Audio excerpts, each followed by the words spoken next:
Alright, I believe I'm live. Hello, everybody. Hey, Vivek, War Daddy, and Nico. Oh, all jumped in really quickly. Hello. Greetings. And salutations.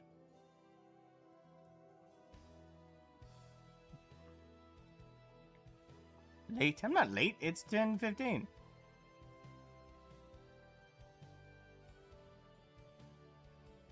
My boy Asmogan, yeesh. Yeesh. I am here. Yeah, I'm working on my Skitarii pimps again, although I'm going to make some alterations to the finished one, or what I believe to be finished, but I've been looking at it and there's little details I want to correct off the start here. Mostly in sponging, so it's nothing like resetting or redoing anything.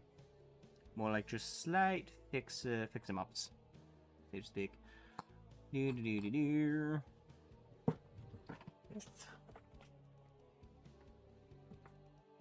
Yeah. Get jeepers out of me. What? Bejeepers. Yes, the bejeepers out of me. How dare you? I just saw The Passion for the first time. Was in tears for a good while. Wait, The Passion of the Christ? Or are you talking about, actually, is that the name of that? I know there's a show based on, Jesus. I can't remember what it's called, though. If you ain't early, you're late, boy. I mean, I treat that with work. I don't treat it with my hobbies or my relaxation time. Passion of the Christ. Ah. Yeah, that movie is rough. Like, I can't imagine going to the theaters and watching that movie for the first time. I watched it on DVD for the first time, and that was hard. I can imagine a non-Christian is going to be very, very off-put by it, but if you're a Christian, it's just brutal. I can't watch it. Like, I've watched The Passion of the Christ one time, and I don't think I can do it again. It is not easy to get through.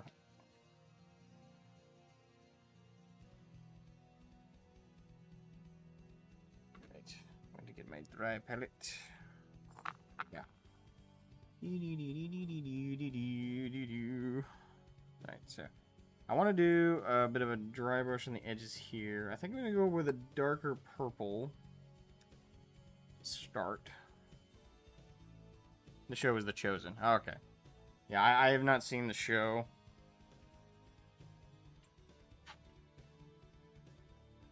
I don't know, is that any good? If you've seen it? I'm pretty weary about productions around the Bible. Especially these days. I don't really trust anybody to do it correctly.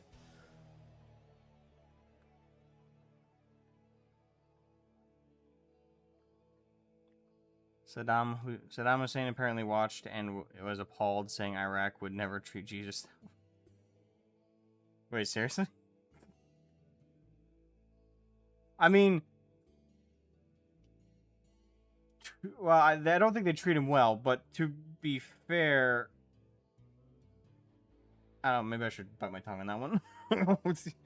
I'll bite my tongue on that one. I won't go down that road too much. Ahoo! Hey, didn't he? Ah, mother! I dropped my black paint.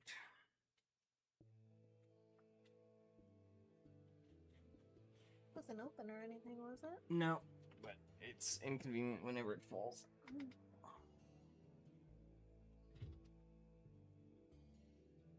Hey, Havoc. Oh, everybody's here today. Usually, not that many people jump in from the get-go.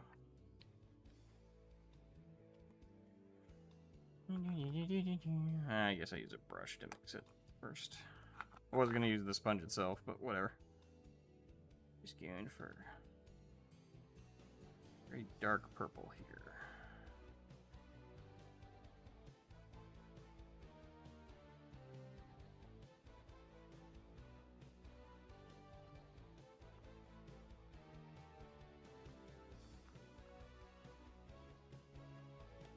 The Lazarus Malkoff and Horace Lupercal voice impression conversation is going up today.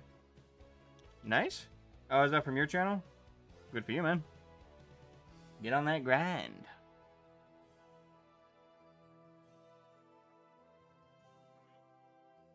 The show is decent. It's ran by Christians. Okay, that gives me a lot more faith in it.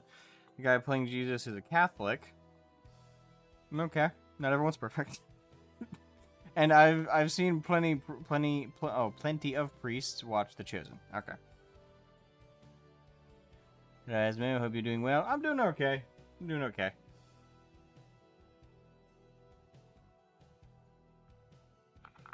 Now, I was able to get my car up and running last weekend. Took it to the tire shop to get new tires and also get an alignment done. Hopefully the most annoying aspects are all done do. Actually, let me double check that's not gonna be too short. There we go.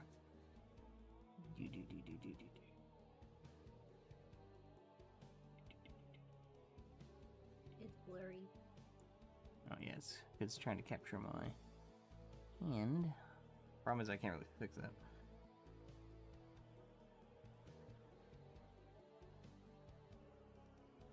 I'm a bit worried that this won't fill up as well as I wanted to. Doesn't even look like it is showing up. Well, let's see how it dries. The idea is it's going to create a fade.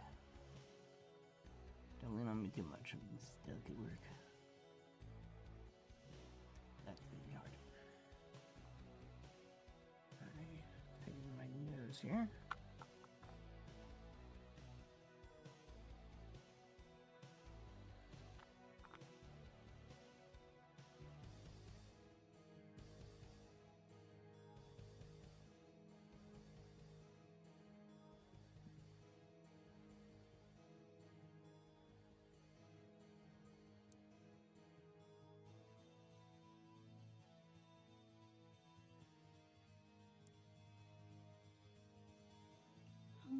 I don't know. It might be doing something. Well, it might be better than not. I mean, it looks like the bottom of his coat is wet.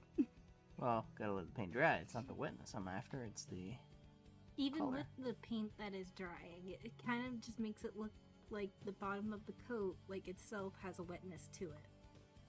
Like he just trudged through water and his coat got wet. Fair point.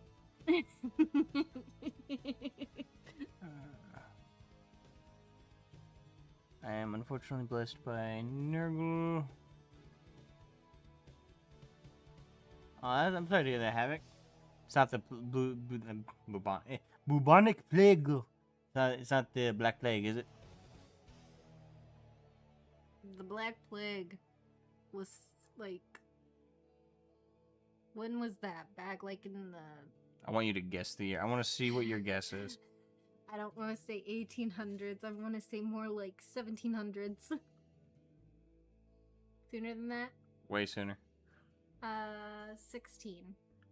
I don't believe so. I believe it's like 1400s. 1400s? I believe. I might be off significantly myself. Might even be as early as like the year 1000. I know it was medieval Europe. I've caught the flesh metal virus. Flesh metal virus? That That's what it sucks. says. Flesh metal virus. Do I inquire or do I leave that hanging? Do we want to know? Earlier than that still. Oh, damn. You said 1400. 13... Maybe 1200? I don't think it would be any sooner than those. I swear to God, if they say it is, I'm gonna lose my absolute bonkers over here.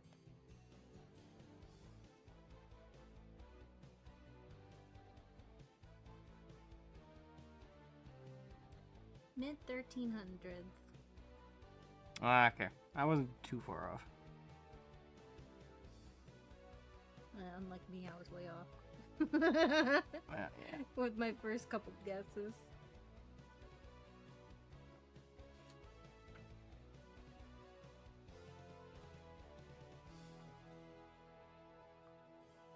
flesh metal virus is what? I don't know that word. Obliterators.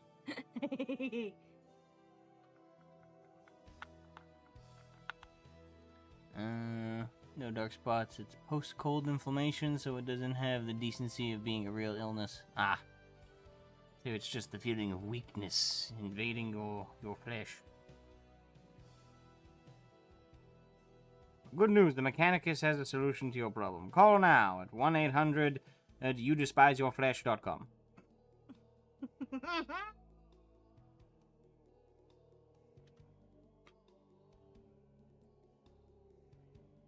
That is just too funny. I do pride myself on my sense of humor. I know you do. There's quite a few people who think my sense of humor is absurd. Not really absurd. Just sometimes it can be dark. Very.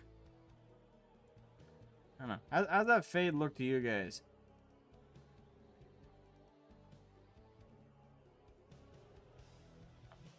Hate it when autofocus is like, hey, yeah, your thumb is what you want to focus on right now. Your thumb is more interesting. I like my flesh, thank you. You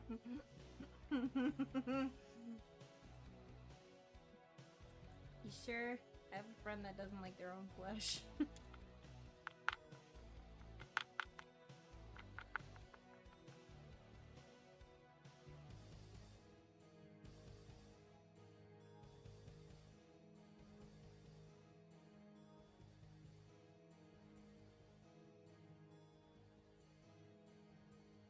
Somebody says it looks good to them. Well, it'll be havoc.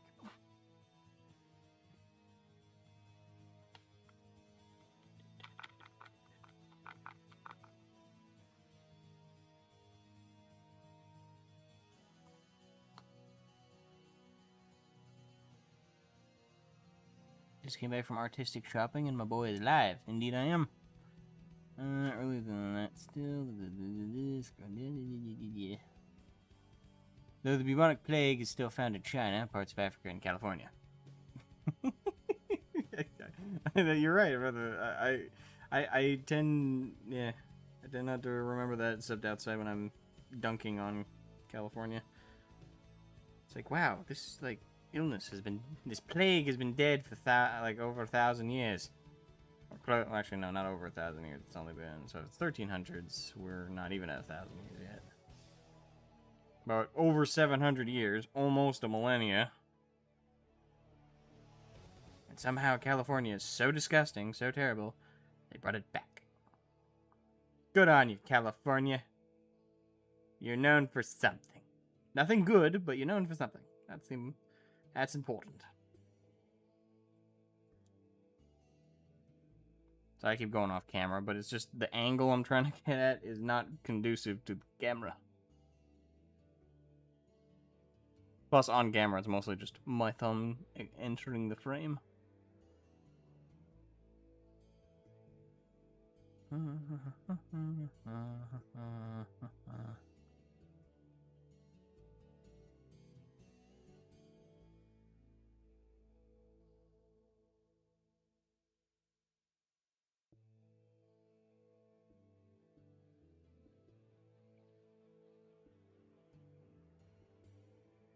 Locally instinct with diseases into the wheat. Yeah, God. One of many reasons we oppose that nonsense. It is a collab with my friend who's another content creator. I just have to wait until he gets off work in about an hour. Hey, why do you have to wait for him? Is the video not done?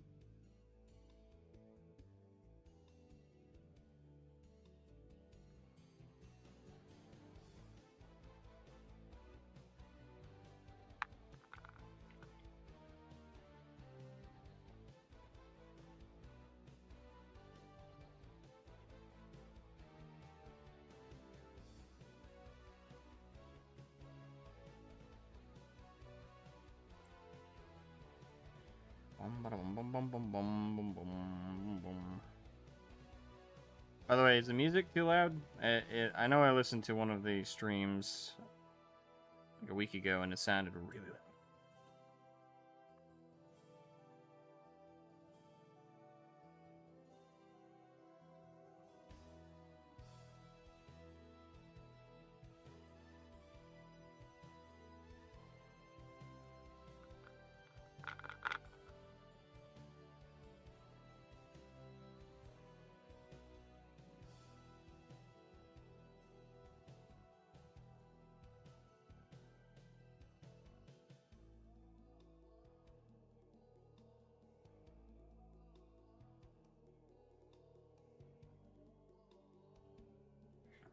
By the way, what do you guys think about the news in regards to, this isn't 40k, but in the news regarding the Game of Thrones RTS that was announced? We're supposed to be getting gameplay on the 25th. Personally, I wanted a Game of Thrones Total War. I think that even, I'd be more excited for that than a 40k Total War. But, I don't know. I could be down for it in theory if that's a big if it plays something akin to Warcraft 3 or Age of Empires 2.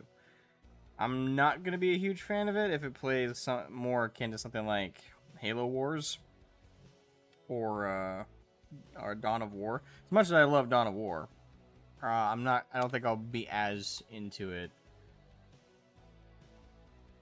Especially for like a medieval style like that. I don't know. I wouldn't be like down with the squad thing as much. But you know, I'm not passing judgment yet. We're gonna need to see more than what we've got before that can be done.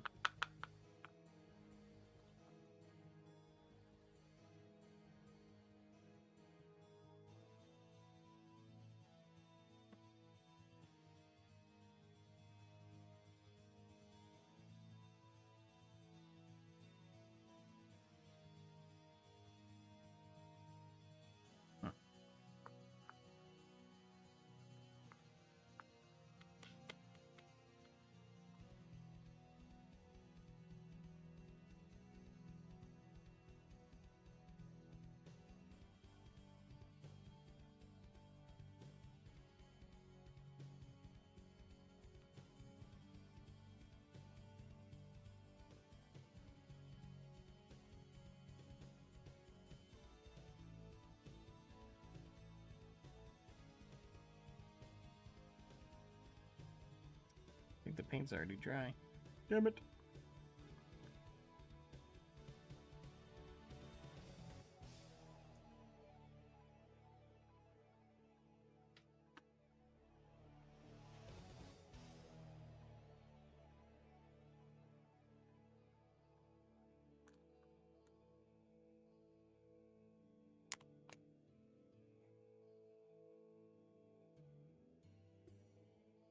There was a London-specific plague in the 1600s and a China and India one in the 1800s.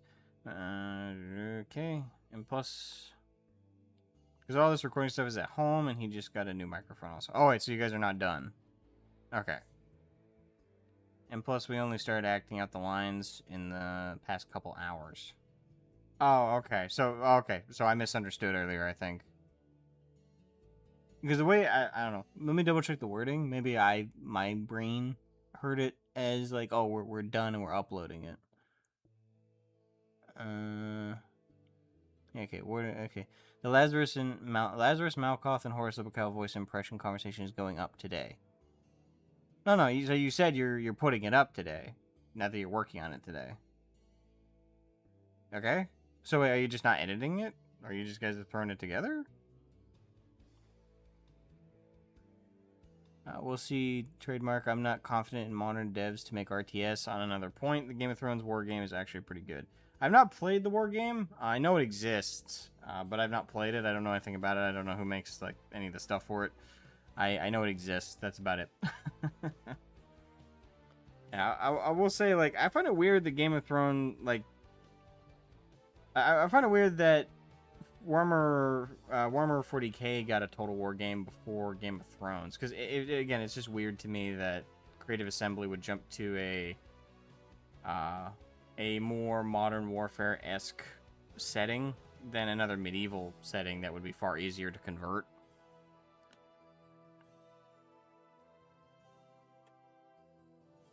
But I don't know.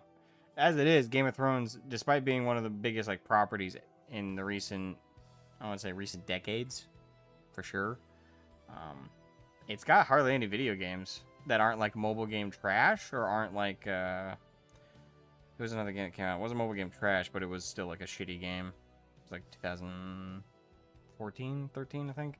I don't know. There was a game that came out for it that was like really milquetoast and lackluster. I don't know what it is. Like, the IP seems cursed on multiple fronts, and on the video game front, the curse seems to be very, very poignant. Alright, so we've done the fade. Let that dry for a second. How's the fade look?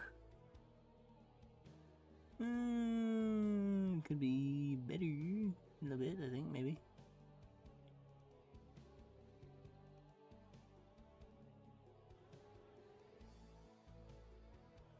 I don't know. What do you guys think?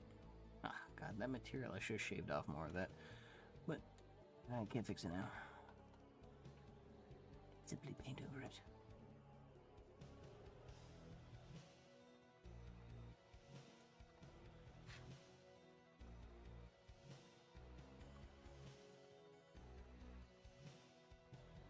From the gameplay to a War 40k looks good. I have to disagree. I'm still not a fan of the design choice. I really am not. It just does. I don't like seeing big armies go at each other like that. I don't know. It just, for me, it doesn't click with the Total War format. Still, I suppose if you're someone who's just like, hey, if it has the skin of 40k, I'm happy. Yeah, it looks great. I do think it looks great. If you care any deeper than that, I don't agree. I don't think it looks good. But I don't know. That's me. I'm a little bit more. Oh, what's the word? Pedantic? Maybe pedantic wouldn't be unfair to say. But pedantic, particular, specific. Yeah, anything like that. For me, I need stuff to have more than just the skin of 40k for me to be interested, more often than not. It's also why, like, everyone was kind of getting excited for the Helldivers thing. It's like, oh, like, they're getting a 40k? What were they called? War bonds. Like, oh my god, so cool. I'm like, I couldn't give a fuck. Like, oh, cool. They're doing the Fortnite thing. How neat. I'm truly in awe of that choice. Yeah, I don't know. Maybe I'm a party pooper. I won't pretend I'm not.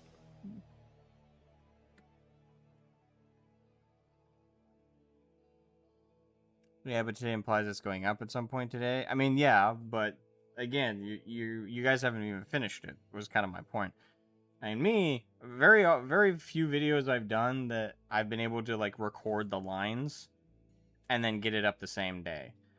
Most of the videos I recorded lines for, to be fair, are like 45 plus minutes long and are scripted and everything. But usually if I'm at the point of recording lines, I'm nowhere near the point of like rendering and uploading. Unless I'm like not editing it or I'm like not doing anything to it. Like if I'm just throwing it up there. And I usually, you know, I'm not big on that, but at the same time, I don't know like what the full context of it is. If it really is just as simple as reading off the lines and then throwing them into I don't know what editing software you use, but you just throw it into an editing software, you put like a visual over it, and you just throw it up, like, that's fine. Yeah. That might even be great. And after all, the most important thing is the voicing, right?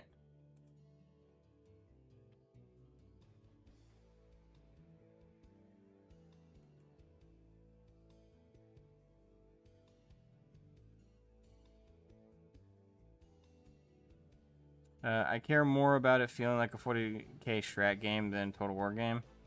I would prefer it, like, if they're gonna call it Total War, it needs to be a Total War game. That's me. I mean, call me crazy, right?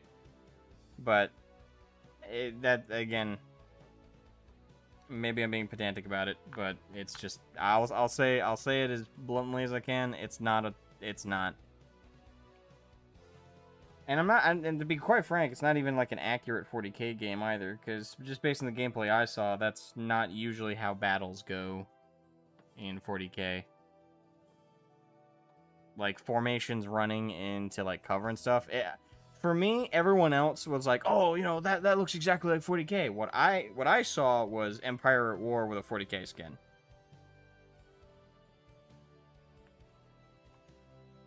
And that's all I saw. I didn't see anything that was like, oh yeah, that's a creative way to do the formula or do an all offshoot formula of Total War, but for 40k, like trying to factor in like how more modern-esque warfare like that would be conducted. It just looked like they were, yeah. I'm not I'm not impressed. Maybe it'll be fun to play. We'll see. I'm not buying it, but I've already had like 3 people in the community demand that I play it when it comes out.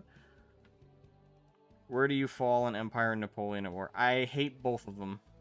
Well, hate's a strong word. I've played them both, and they are not for me, fundamentally. And I may go as far as saying that they aren't Total War games. Might pull back on that one, but if I were to say they are Total War games, they're definitely Total War games that I do not feel an appeal to. And I'm not a huge... That's by default. I'm not a huge fan of that kind of style of the grand strategy. I'm not. It's not the worst formula like it could be, but I don't know. Once you add such a ranged focus, it just doesn't work. Well, it's not that it doesn't work. It's that it doesn't feel right. Like, it feels like the game design is the RTS aspect, I should say. The overmap stuff, that's by the by. The actual like battle RTS sequences, though, it just does not feel right. And as it is, the fact that again, for Total War Warhammer 40k is more or less just aping that. Not a fan. I either think they aren't real Total War games or the best Total War games. Yeah, that tends to be the split. I don't like them. I really don't. It just doesn't feel right. And I wish I could give you like a better breakdown. I could try, but there is something lost between the RTS battles that you have like cavalry, and don't get me wrong, and they both have cavalry as well, but you have like medieval cavalry, and you have spearmen and pikemen formations. You have like that medieval pre-gunpowder, well, not necessarily, well, some of them still have gunpowder, but you have that pre-reliance on gunpowder and reliable musket fire and flintlock. It's an era of combat that just doesn't work as far as I'm concerned with the Total War formula. It just is so unfun, I guess is how I would put it. I don't get a kick out of it. I think that era of warfare to begin with is kind of lame. It feels weird to say that, because it's like, well, that's just historically how it fought, and there are reasons, you know, warfare was fought in such a way. I'm not arguing like there's logic to it. It's just from the coolness and interest factor. I can't think of a more uninteresting time in warfare. Not necessarily in historical events, but in terms of, again, warfare stylings than the Napoleon era and the Revolutionary War era. As much as, again, Revolutionary War defined literally my country's creation, the warfare styling at the time was still just lame. But they were working with brand new technology at the time, you know, like musket fire, flintlocks, cannon fire, you know, very juvenile versions of gunpowder. Again, I understand the reasons and the logic and all that. It's fine. Love a gun line. I don't. I don't. I think they're cool to see in a reenactment, like if you're there in person. It's kind of fun to see like the stylings of it, but I don't see the appeal of like the coolness factor. And certainly playing the Total War games, I didn't have a lot of fun with them. Least fun Total War games for me are Napoleon and Empire.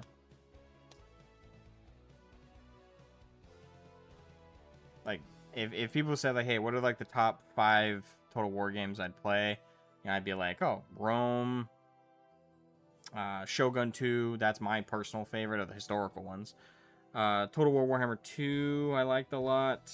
I got on the Total War Warhammer train late at the end, towards the end of Warhammer, Total War Warhammer's lifespan, but Total War Warhammer 2, I was there for that, and I enjoyed that. Wasn't perfect, and I complained a lot about the sieges. Little did I know the sieges could be a lot worse. Then came in Total War Warhammer 3. It's like, okay, not as bad as it could have been. Go back. Asma falls the Hound. There must be bloody melee. One cannot collect skulls with a musket. I mean, he can, but from like from like 100 yards away or less. Actually, more like 50 yards. Our red gun lines conquer the world, so I think I'm biased towards them. Probably. I will say that you conquered the world at that time because everybody else was playing catch up. Well, not everybody else, but quite a few armies. And again, it was. I almost want to call that era of warfare experimental, but that's not correct because it wasn't an experiment. It was proven to work. But it's a case of you're in that like middle era of technology, right? Like you're still having a lot of medieval doctrines and medieval mentality affect the conduct of warfare. However, you have this brand new technology that has made all of warfare pretty much a game of ranged fighting.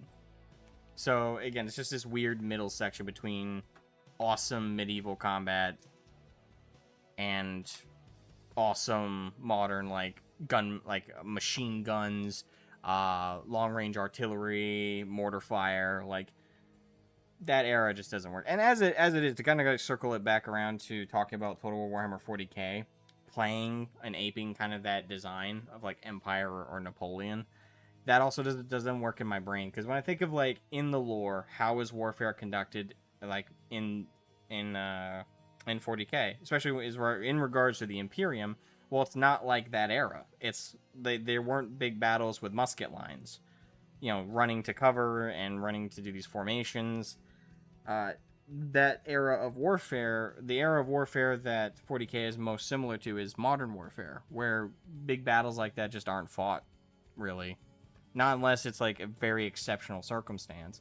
Most often, when it comes to major battles in the modern day, they're usually in cities, and like for America, for example, if we're like invading a city, it's usually done where we break up a lot of our units into squads, and they split up around buildings, and they do, search and clears, and you don't get like big open formations of Marines or U.S. Army troops, right, marching in a formation and then firing in fire lines. Like you don't get that, and you wouldn't get that in 40k either. Is my argument, unless you were talking about maybe Praetorians, but they would just be doing it for the love of the game. They wouldn't necessarily be doing it because it's the most efficient warfare. But generally, again, it's just I'm not a fan of 40k being put into like big total war battles to begin with, and their solution to it, just aping Napoleon and Empire and just making some slight alterations, I don't think is the fix that they think it is. I don't think it's a fix. I think it's just they're doing what they can with it, and they're throwing a 40k skin on it, and that's enough for a lot of people, I guess. I would agree with that, Vivek. Yeah, Total War 40k lines up with the tabletop more than lore. That is correct. It is more akin to that. They're still doing too big of formations, obviously, than the tabletop usually does. Unless you're doing like, I want to say, what, a 3,000 point game, 4,000 point game. No, I wouldn't. Based on what I saw in the Billy Billy trailer, I wouldn't call that a 2k point tourney. If I were to like do an equivalent to the tabletop, maybe, I don't know. I have to look at it again. The vehicles do make up for a lot of points. I'll look at it again, but I'd say just remembering the infantry line, I'd say that's like a 2k, like a 3 or 4k point game, maybe.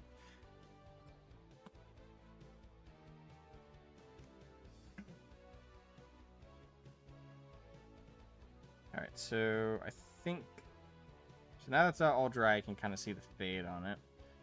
Kind of want the fade to be a little stronger, but I don't know if I want to go too much more sponging for basic infantry. Might be a bit much.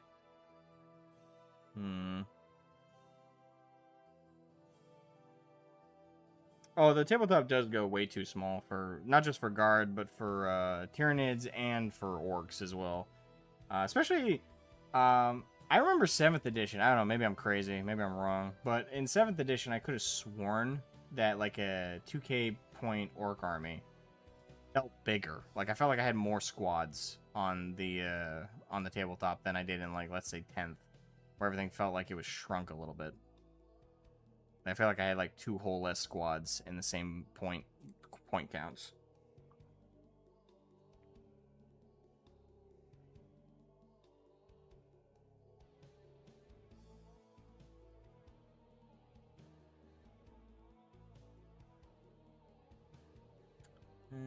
I'm gonna leave that for now. I think it's fine.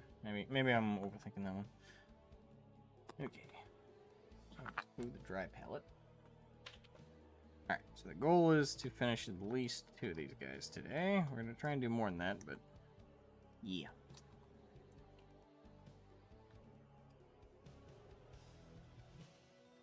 Hey, what's up, Tang? I felt a disturbance in the Total War, so here I am. Yeah, we're talking Total War 40k. Which I will probably end up playing because someone will buy it for me. If no one does, I'll be free from the obligation. But, yeah.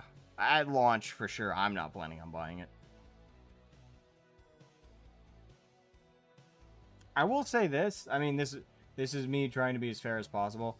Nothing I've seen in terms of the gameplay for Total War 40k has made me averse to it. Like, there's nothing I've seen so far that makes me go, nope, fuck that. I will never bother with that. That's bullshit. That's terrible. It's more like, they're doing Napoleon/Empire, but for 40k. Not a huge fan. Not excited. But I will probably end up playing it at some point. Just probably not at launch, and, well, I say probably. Again, I have 2 people who are telling me they will force me to play it. I'm looking at you, Caboose. He threatened me yesterday with it. He's like, so, when it comes out, you gonna play it? And I went, well, I'm probably not gonna get it on launch. And he went, oh, so you're gonna play it?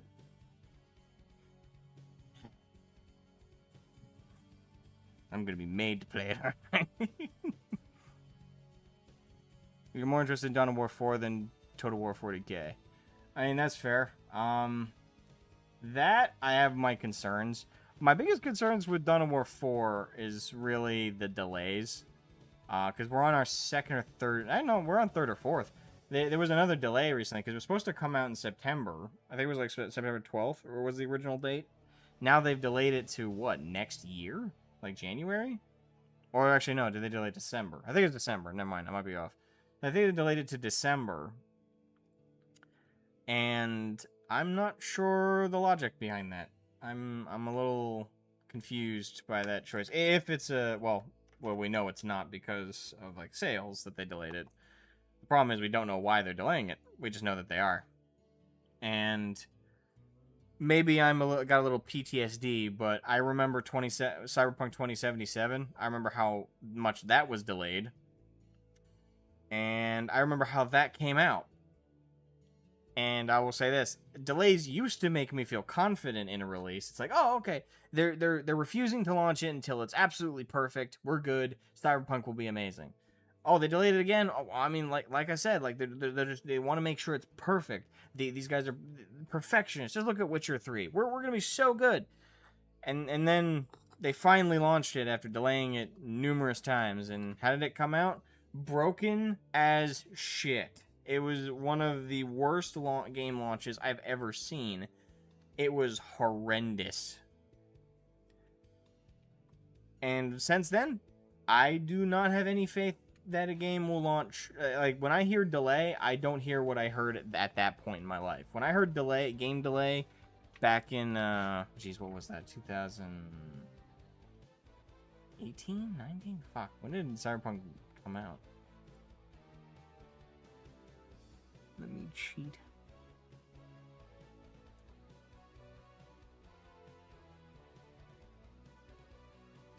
I feel like it's 2018 or something, but that doesn't sound exactly right.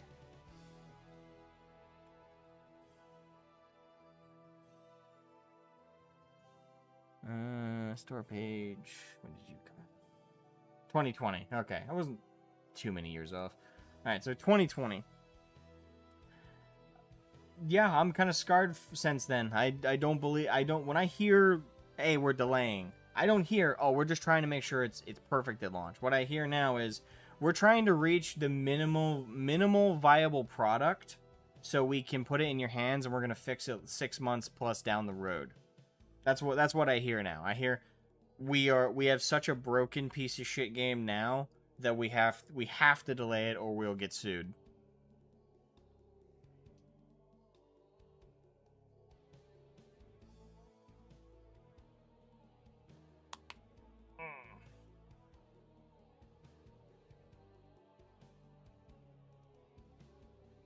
I believe this is the second delay. I'm pretty sure.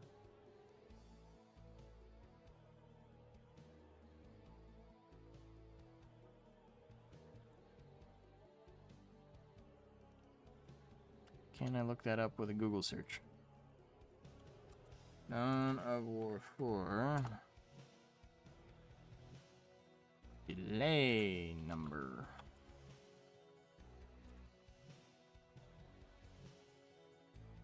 No, that didn't help me. Okay.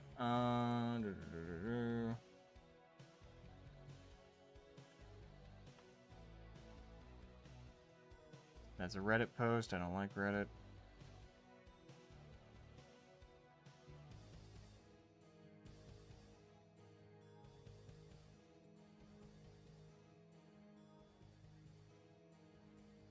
I just get a bunch of articles that are telling me about this delay. Well, regardless. Still, I don't like delays, period. I'm pretty sure it's the only delay it's had. I already read that. Nah, that's 100% not the case. I know too many people who have playtested it. I don't know any, and I don't take this the wrong way, Vivek, but I don't know the people you know. And I'm sorry, don't take this the wrong way, but I'm not going based on secondhand or third-hand information.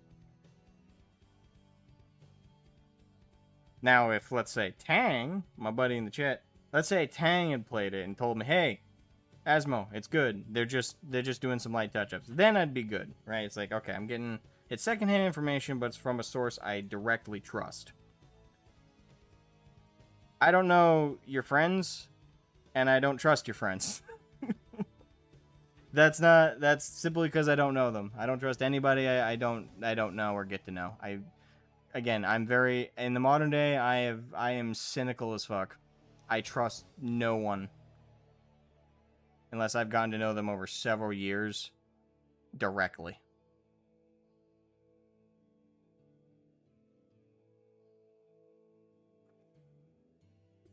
So, I'm glad you're assured. I am glad you're assured.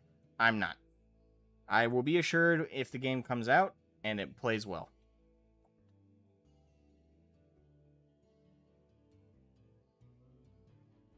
Back in the day, a game delay was like Da Vinci placing some fine touches on the Mona Lisa. Nowadays, delays are like a lazy student trying to write 2,000-word essay in the last hour before a deadline. It does feel like that more often than not. I mean, it happened with Cyberpunk, it happened with Darktide, it happened with several games. Like, it is just kind of sad, really, with the state of the games industry. Like, it really is like that most of the time. Heck, games that aren't delayed have been coming out shit. Games that are delayed are coming out shit. It's not a good atmosphere, I will say.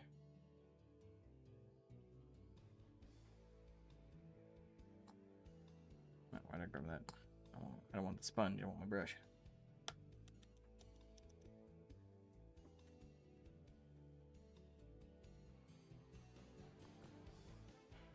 Okay.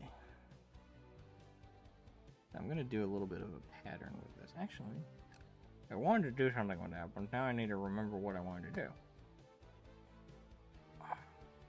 I know I had something planned for that shit. Oh, no, I think I remember. I think I remember. Wait, did I want to do a pattern? Shoot. I think I wanted to do like a stripe pattern on that, but maybe not. Maybe I just do a green? I don't know. Maybe like a muted green for pants. The games industry is on fire, and they only know how, and they only now are saying we might have a few leaks in this dam. Yeah, I mean, I will say this: it's not the whole industry. It's the whole industry. It's not the whole of video game creation. And the indie market, though indie market is always hit or miss. You know it's hit or miss. So when it hits, you appreciate all the more, and when it doesn't, you're at least, you kind of go in expecting that, at least a little bit. Alright, so we do that. I'm going to mix in a little bit. Flash kits.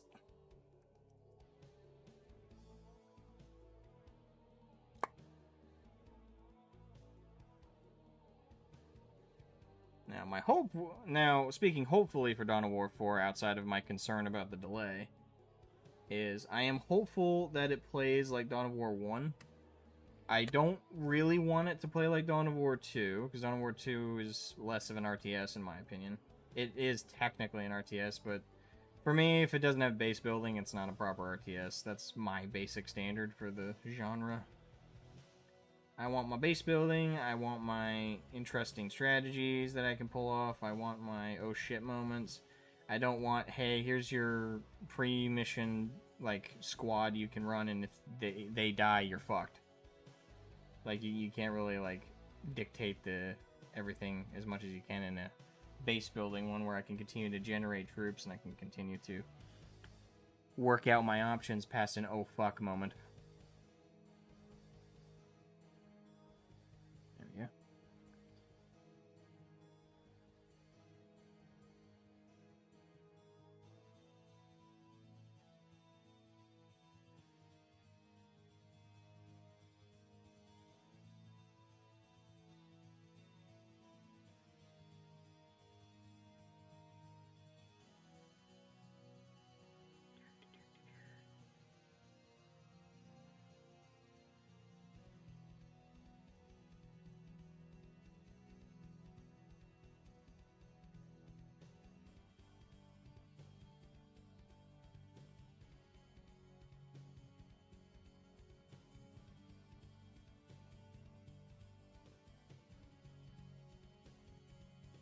There we go.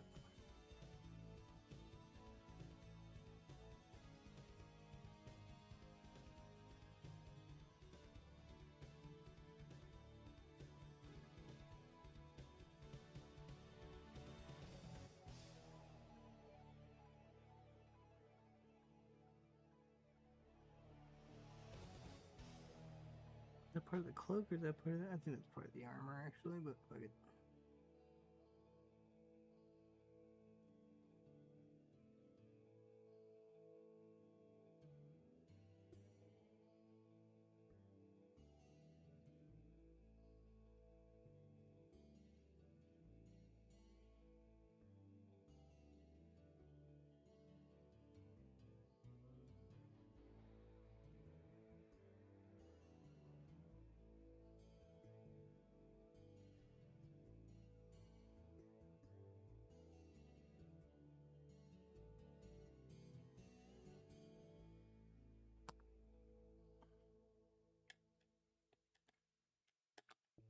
The game industry is on fire, and then we might have a few leaks in this dam, and then even then, they don't want to admit it. Oh, of course not.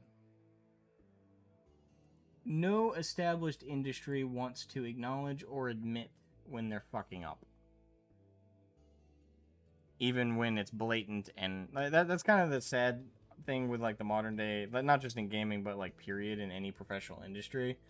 They all have this weird sense where if they admit to making a mistake, even not even just like saying like, oh hey, we fucked up. No, just at the very least just admit, okay, we may have had a misunderstanding, we may have had a poor outlook on it. Feels like it's forbidden now. It's like oh, if we even imply that we can make mistakes, shareholders will like abandon us altogether. It's like, really? Is that just the assumption now? Always?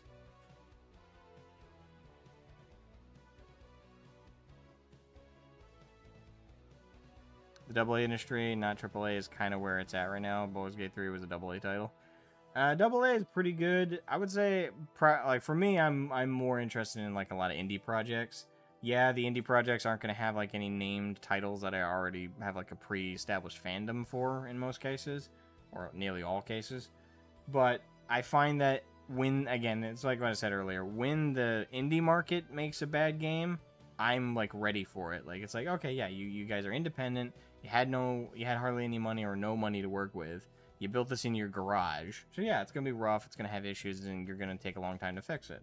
The whole point of the delineation, or the separation, I should say, between the AAA industry and the indie market is supposed to be that promise of quality, right? That was always the deal. It's like, okay, we went to the indie market for games that were likely or had several or numerous issues, right? That's why we went to the well, it's not why we went to, but we would go to the indie market understanding that they had like those issues and that it was very apparent they were going to be screwed up. We went to AAA when we wanted the guarantee of quality, where we wanted the guarantee, okay, at minimum, this is going to be like a fun couple hours of my time wasted. At most, this might be not life-changing, but a fundamentally like impressionable experience, right? Like that was the separation. Now, that separation doesn't exist. Like, I assume if a game's coming from Ubisoft, it's going to be buggy, it's not going to work, and nobody's going to really care to fix it for the first 6 months of its official launch. If it comes from Fat Shark, I know the first year is going to be not worth buying. Like, don't get it. Wait for them to actually get their shit together, which takes a very, very long time. They do eventually do it, and it's kind of sad that we're at a state where gamers will also point that out and be like, that's a positive. It's like, oh, well, they eventually fix it. I mean, look, Vermintide 2 came out really broken and rough at launch, but look how awesome it is now. It's like, yeah, it is awesome. They still fucked up the launch. Oh, yeah, they eventually fixed it. It's like, but they fucked it up, and you didn't hold them to task about it. And now they know we can deliver a bad product. We can deliver a broken product, and the market will just accept it because it'll eventually get fixed. And that's always the excuse. And you don't get that excuse with anything else in life, right? Like if you bought, let's say, if you bought a DVD from at the store, right, for like a movie. You went home, you put it in your DVD player, and you start it. And the first 3 scenes of the film are, like, let's say, glitched out. Like, there's, like, a fuzziness to it. That would be a bad product you'd want a refund for, and you'd go back and you'd get a refund. And you might not be irate, like, outwardly, but you will be definitely pissed off that you wasted your money on it. That doesn't happen in the gaming industry for some reason. Like, the gaming market. Like, we don't do that. If we buy a game and it barely works, we don't get to go to a kiosk. We don't get to get, like Steam has a, 24-hour lockout on refunds? What if you bought the game, you don't play it that much for the first 24 hours, or you barely touch it, and then you have, like, towards the end of that 24 hours, you actually have time to play it, you sit down and play it, and boom, like, you try and give it an earnest chance, you play it for, like, 4 or 5 hours, and it's just as broken as all hell. Well, Steam might lock you out of the refunds. Like, oh, well, you bought it, like, yesterday. You didn't buy it today. It's like, I didn't have time to play it today.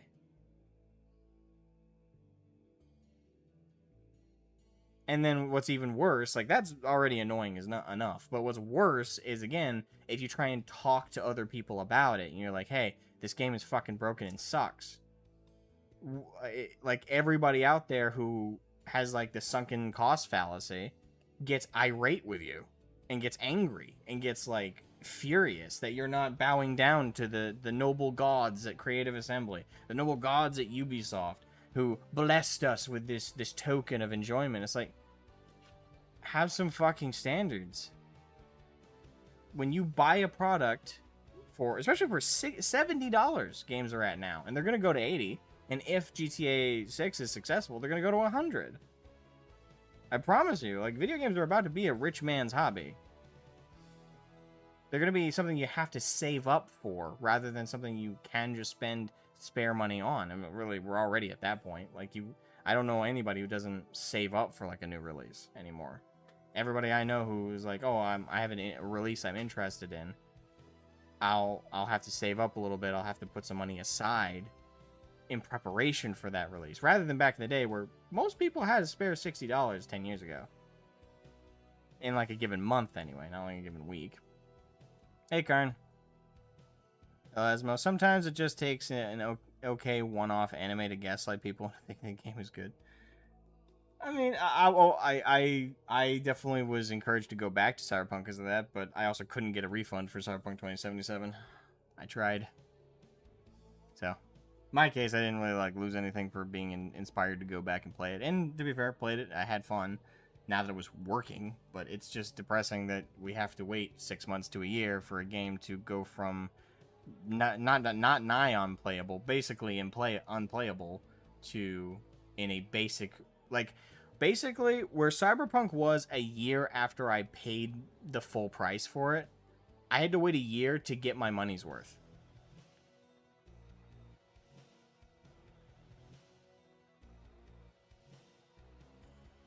And what annoys me is that everybody else does, oh, not everybody, I guess, but so many other people are like, oh, well, that's fine. And worse, if you have a problem with it, you're a bad guy for some reason. It's like, eat the slop, pig. Why are you daring to complain? Why are you daring to tell the gods of the company to do their fucking jobs? I know, crazy.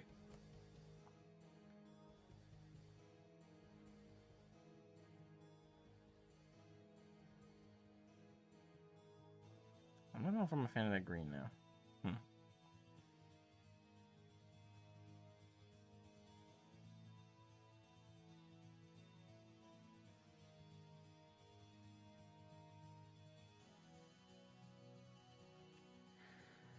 Do I want to do that or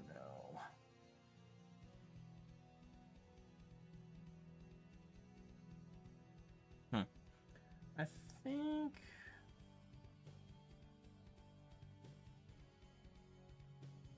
I don't know. What do you guys think about the green? A little too much? Old game is where it's at. Pretty much, yeah. I mean, most of the games I've played in the last year, almost all of them were half a decade to a decade old. Like, the newest game I played outside of, like, a release was, I can actually check. It's on Steam. What is the last game I played that actually was, like, a launch title? Let's see. Master Chief Collection, that's all games that are over a decade old, almost 20 years old in some cases. War in the North, War in the North I guess might count, but it's a re-release of a game that's over almost 2 decades old. Dawn of War, that's old. Skyrim, that's old. Bannerlord, that's old. Mecha Chameleon is indie market. Echoes of Aincrad, there you go. And that game ended up being a disappointment. So, that's not a good example. Yeah, I guess, like, really, when you get down to it, like, a AAA to AA release. The last one was Echoes of Aincrad, and I was actually pretty disappointed with that. Volume rate is a bit much? Yeah, I figured. You went from persons on management positions to Joker.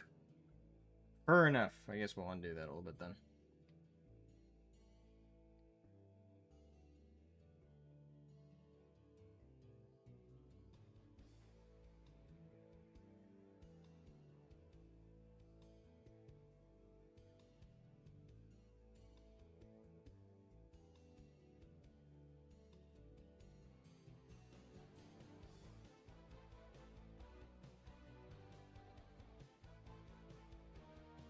AoE 2 definitive edition is not very old. It's a facelift of an old game.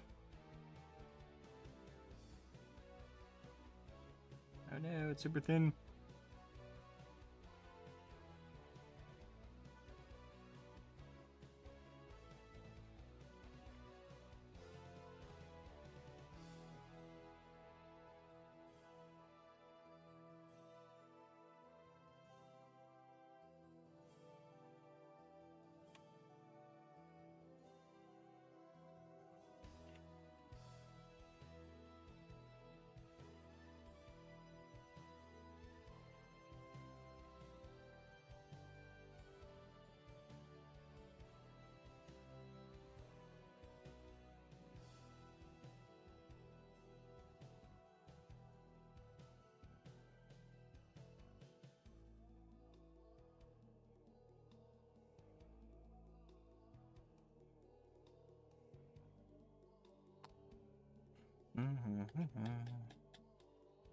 I need to get you in Tang Dagger.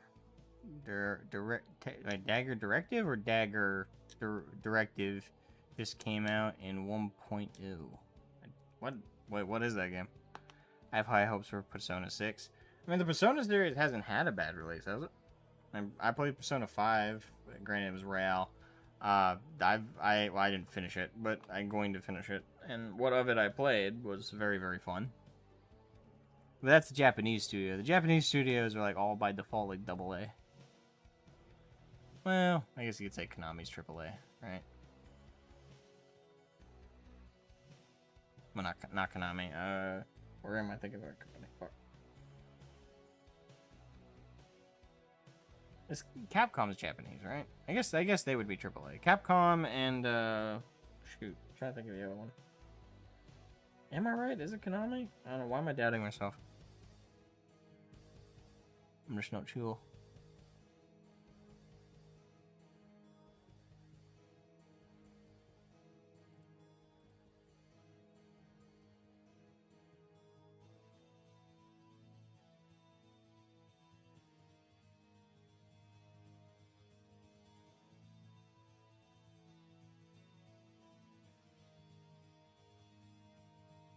I can't remember. Fuck. It's either Konami or I'm not remembering the name. Tom became absolute garbage. I mean, that's not a surprise. But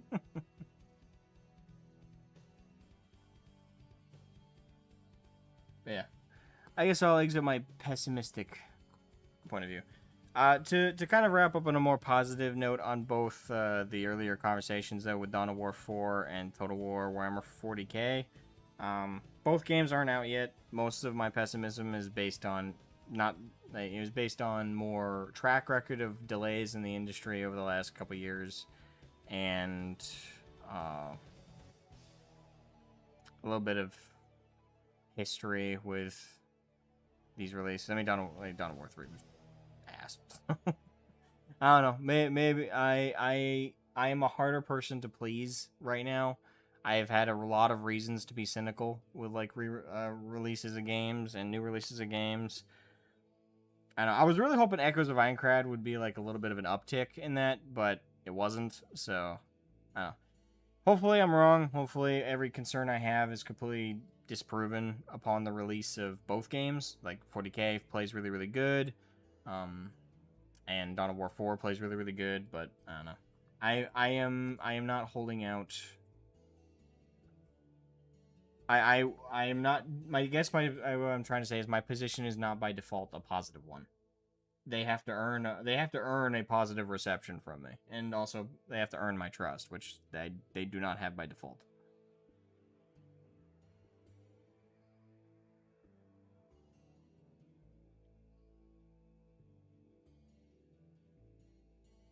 I think Vivek left.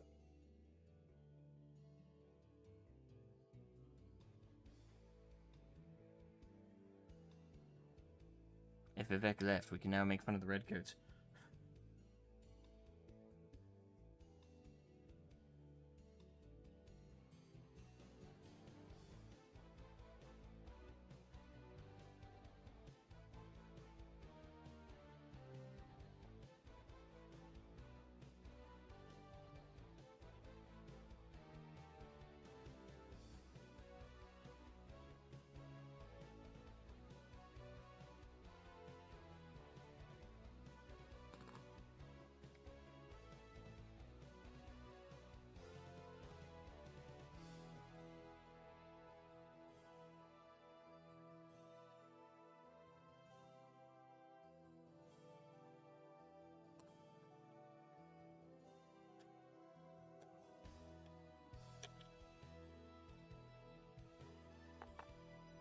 Dawn of War 4's UI looks like absolute garbage.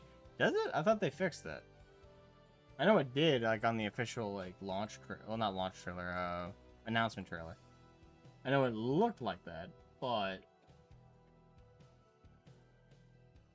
I thought that they fixed it. Hold on. Dawn of War.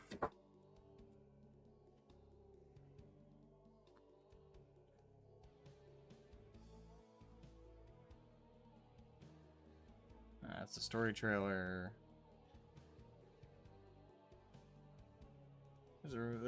There's the release update trailer. Does that show gameplay of the UI? Ah, there's the UI.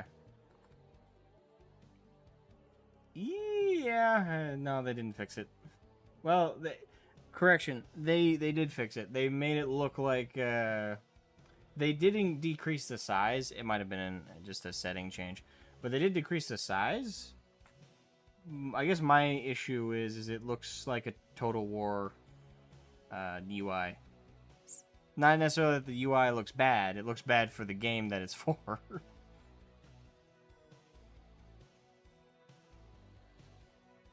Like, let me show this.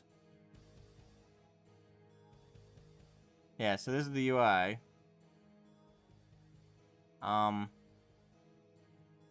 Yeah. This looks like a total... Well, it doesn't look perfectly like a Total War UI, because, like, up in this corner, you'd usually have, like, your pause and your fast forward and stuff like that. Yeah. This... Like, if I were to take a screenshot of this and ask a friend, like, hey, is this Total War 40K, or is this Dawn of War? Or is it Dawn of War 4? I feel like most people would be like, oh, that's clearly Dawn of War... sorry, that's clearly Total War 40K, right?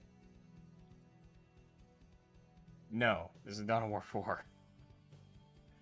Like, I don't know why. It's weird, isn't it? Because also there's Total War 40K, weirdly enough, has UI that looks more like it would be a Dawn of War 4 UI. But Dawn of War 4 has the UI that looks like it should be on Total War 40K. Are the two companies like sending each other like false footage or something? Like, what the fuck's going on? This is so strange.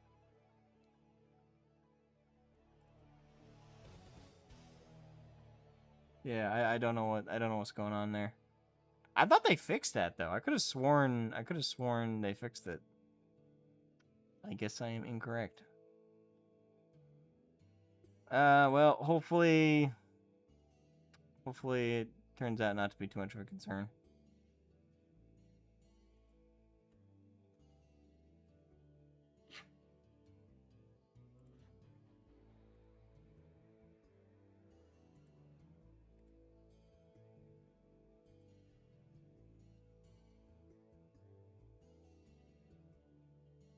Oh, someone added me. Huh. Oh, Dagger Directive. Okay, so it was one title.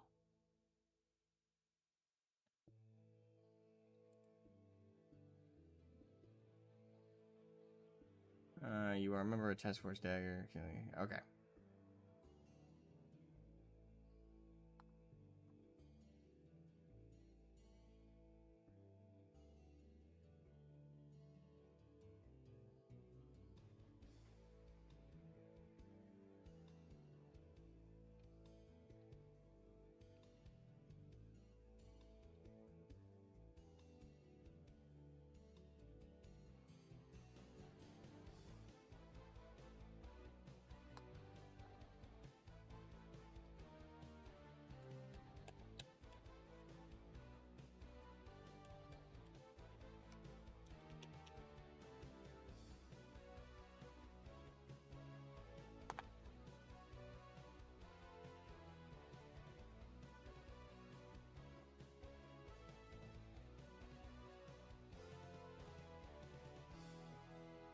Why even try and reinvent something that's good?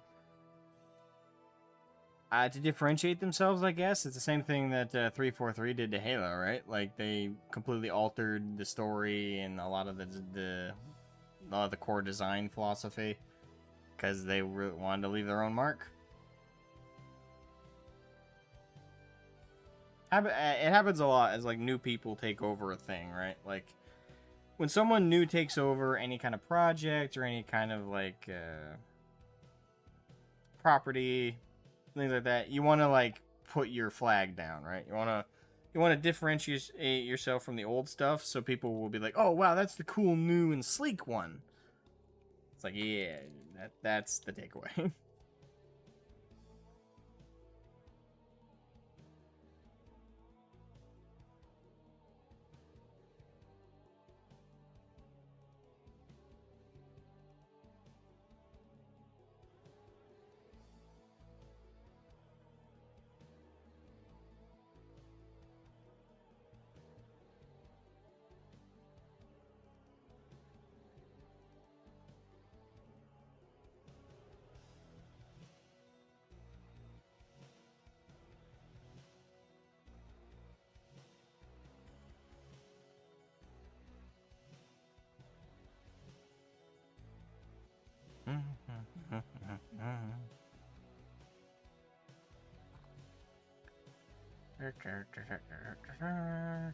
Oh, shoot, I'm in the wrong VC. There's no set.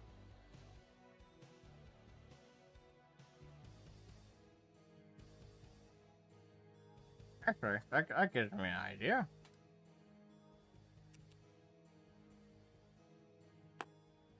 I have an idea. I don't get those very often, so let me just throw them out. If my browser will open. There it goes.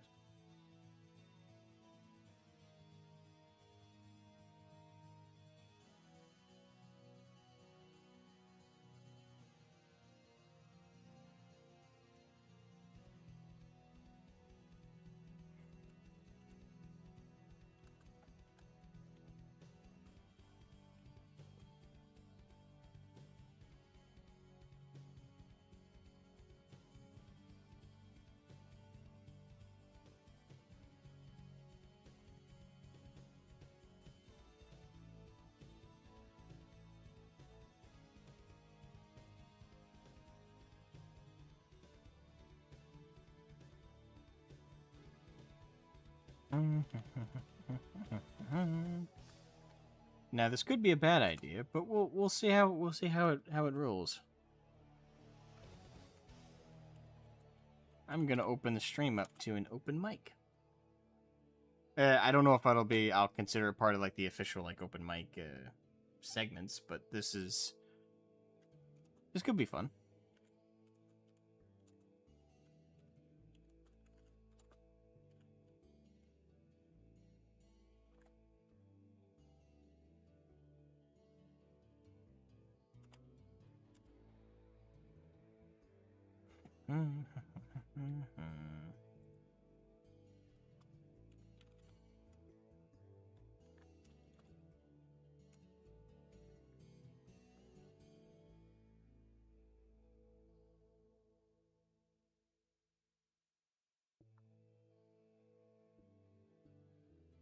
People may also not take advantage of the open mic anyway, but we'll see. I don't know. Could be fun to like pull on a couple people here and there, ask some questions, or have a bit of back and forth banter.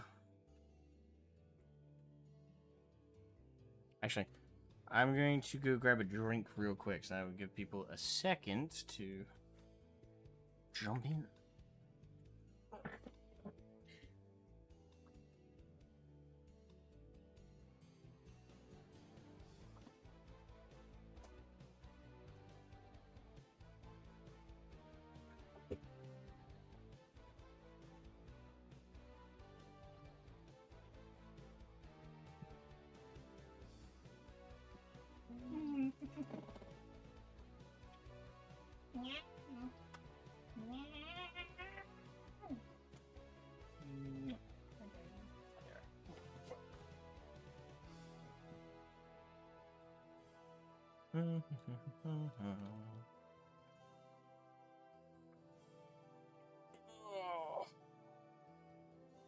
Okay, so I'm back.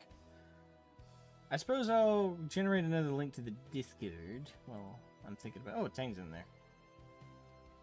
Alright, give me a second, Tang. Unless you want me to... You're in general waiting room, so I'm not sure if you're,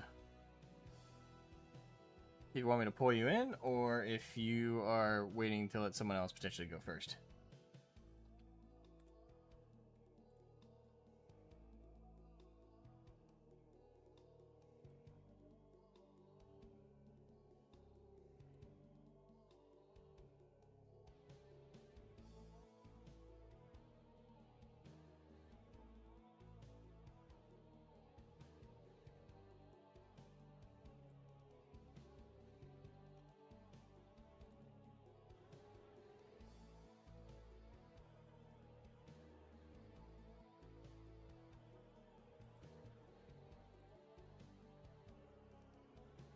Alright, this link does not give the role of approved, so I will have to filter it, but that'll be fine. I think.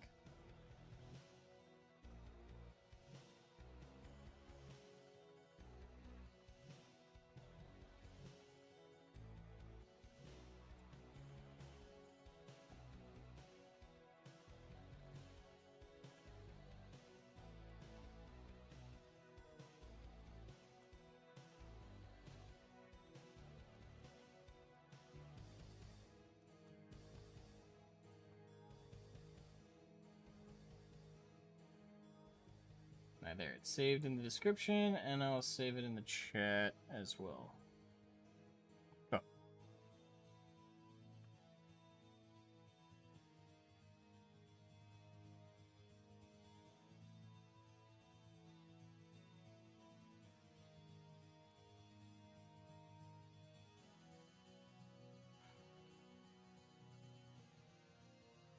All right, Tang, what's up?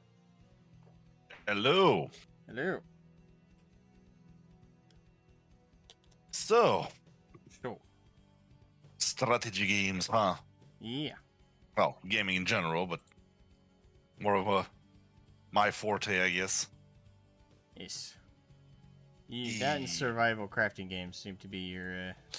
Well, any sort of complex, crafty, and building games. Yeah. Yeah.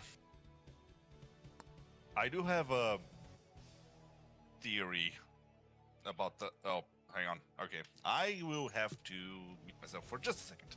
Oh, okay. We will give our guest a moment. Yeah, if anyone wants to participate in the call line, it's a standard thing, just like we do open mics, like official ones anyway. Same procedure as per usual. Just go to the call line Discord, select one of the rating rooms, step in there, and I'll pull you in as we go through people.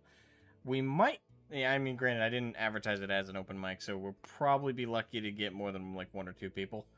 But, you know, I'm curious, you know, if people want to hop in and chat and converse.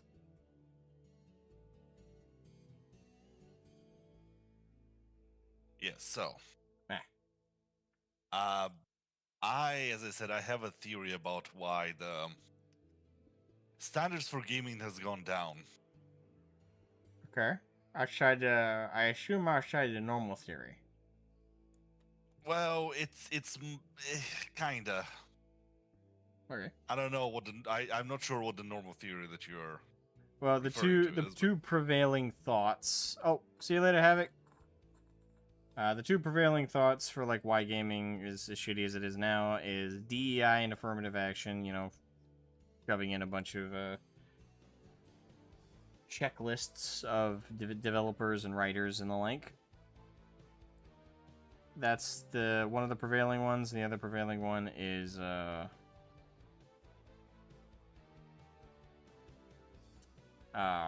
corporatization. The whole process being taken from like a creative group of nerds in a garage to now it's a big corporation with you know, spreadsheets and a bunch of middle management and a lot of chaos due to those things for like a creative endeavor. Yes. Those are So the prevailing my ones. theory is, it has a little bit to do with the second one, but it's a bit to the side of both. And it's to the point where why we let this happen in the first place. Why we've reached this current situation that we have. Okay. And okay, because I don't want to sound mean, I'm gonna go a little bit of a circular way about it. It's the fact that people have become. Well, it's the fact that people can more easily join the gaming communities. And that also allows for people with lesser cognitive abilities to participate in hobbies that were more of a nerdy persuasion. Okay. Because the thing is, back in the day, not only the game developers were nerds, but also the gamers were nerds. And that meant that even the gamers knew the intricacies of computing and coding and everything. So they had a little bit of a better idea of what the standard should be. And when you saw a game that was not up to standard, you could be like, okay, I know what the ideas are, I know generally how it's done, and I can see where these guys are failing. and you can comment on it, and you can like give ideas, and you can become game developer. Basically, that was the whole idea of, okay, any nerd can become game developer if he works hard enough, because we all generally know how to approach stuff. It was that some people play tabletop, some people play card games, but they all required a certain level of above average intelligence to get the finer points of the more complicated systems, because also games were a lot more niche of a hobby. Right, like back It in required, the 90s okay, you and needed the some 2000s. coding, you needed some coding, you needed some literally guides on the internet to figure out the more complicated mechanics. And that created a level of people that were able to think more critically about stuff. And also the standard was a lot higher. And that we got a lot of games, and especially in the 2000s, when it was it wasn't necessary to know the full coding of the game, so you need to write a script to launch the game, but it was also necessary enough to know the general function of computing and game development to be able to get through some of the more complicated systems. Then, as gaming became bigger, then it started to get into the whole thing where, okay, we want to make money. So how do we make money? We allow more people to play, and that is okay to a certain point, because then, and I don't want to be mean here, when the sporty chuds that bash their brains on a sports field all day come into gaming, they are more of a unga bunga rock type of gamer, where, okay, I want to do something simple, I want to do something fun, and I want to do something fast and easy. Which, again, it's not a bad thing if they simply played the game, but then they became the more of the voice where, okay, now we want these kinds of games. Okay, more diversity, more gaming, more types of games, that's fine. And then people just started to think that all gamers can be critical about gaming, and all opinions are the same, and everyone should have a voice of the gaming because everyone are gamer. And then it just started slipping. Now, the best example I can give is, imagine like people nowadays say, oh, so-and-so gamers, and they lump in mobile gaming, which could be like Candy Crush and stuff. And most proper gamers know that mobile gaming is 90% of it is not gaming. Like, there are so many gamers that if you do like a solitaire on your computer, you'll be considered gamer. That's not. Yeah, calling mobile gamers the equivalent of like gamers proper is kind of like saying a old retiree at the pachinko machines in Las Vegas is the same as a hardcore sportsman playing rugby. Yeah. Also, like, consoles completely made it a lot different venues easier. and genres. Yeah. Yeah, consoles made it a lot easier for gamers to not think about gaming. That's also, I think that's where the whole PC master race is still the thing. Like, it's still a joke, and it's still a little bit taken just a little bit seriously.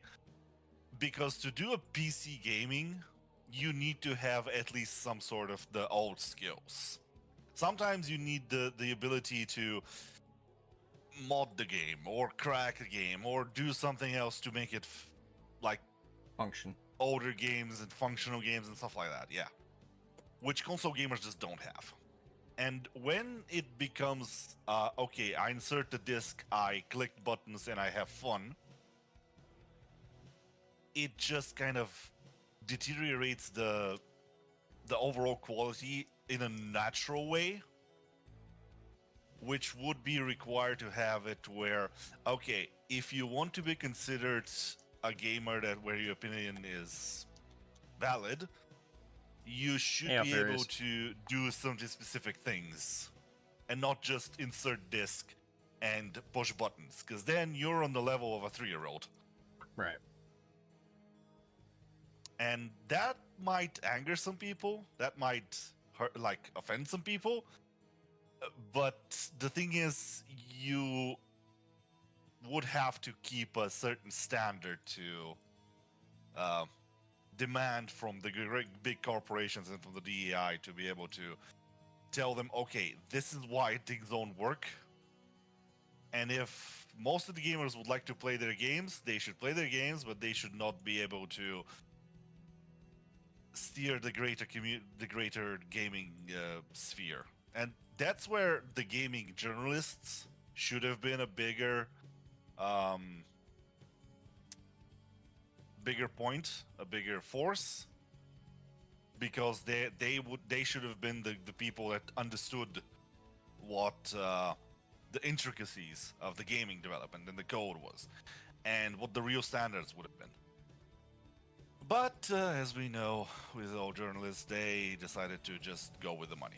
Yeah, I mean, the early days, I'd say the early journalists in the gaming sphere weren't really journalists as we would call them today. They were more so fellow nerds that just like to like write up explanations and write up like details about the games that were coming out.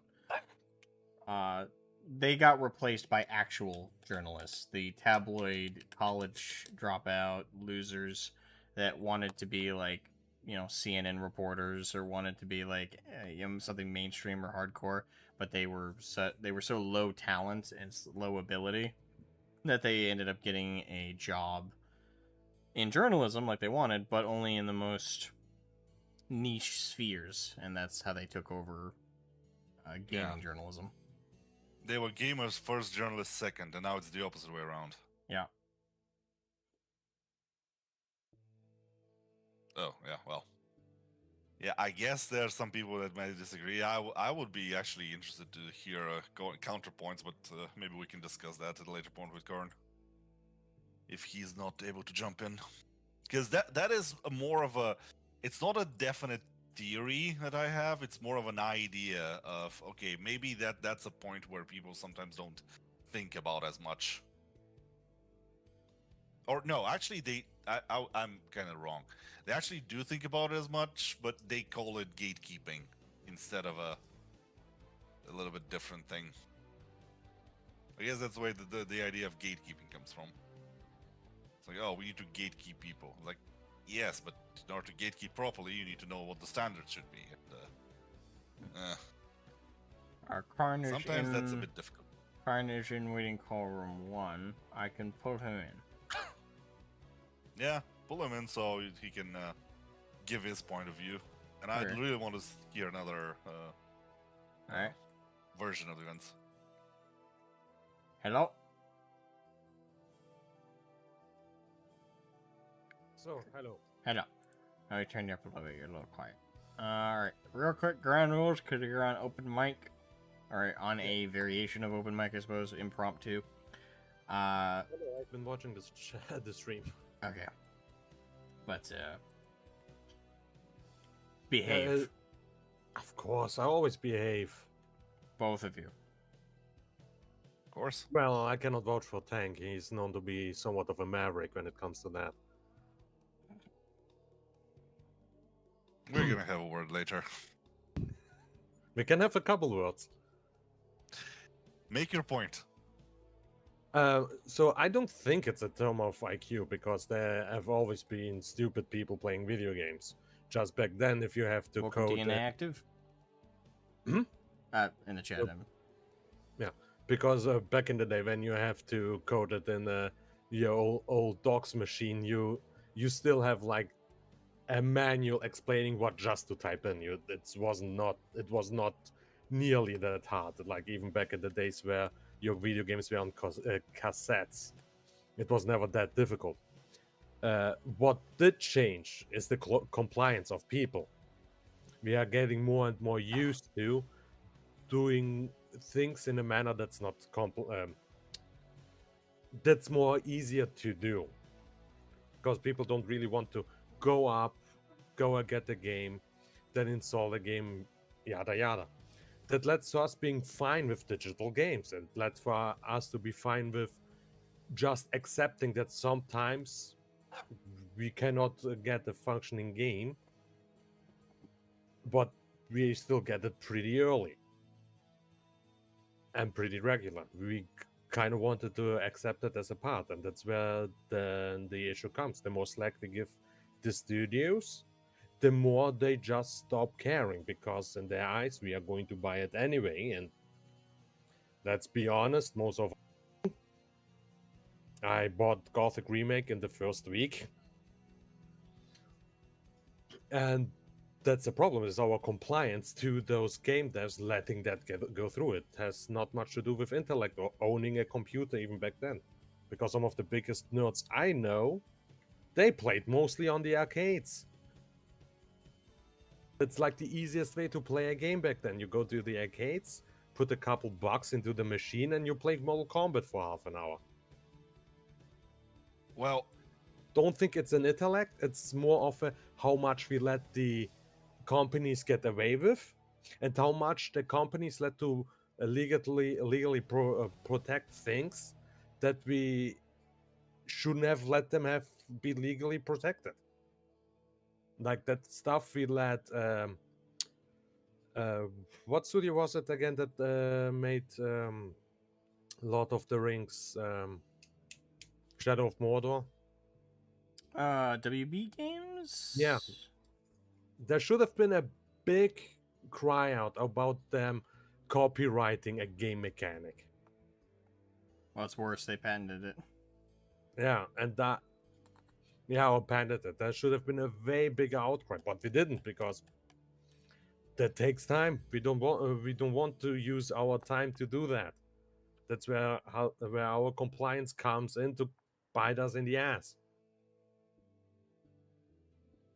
well, sure, but let me give you a counterpoint to that. You bought Gothic because you knew what Gothic should be, and you know, if you would know if Gothic is bad, you would immediately spot the bad things, and you can make proper comments to what should be fixed and what should be improved.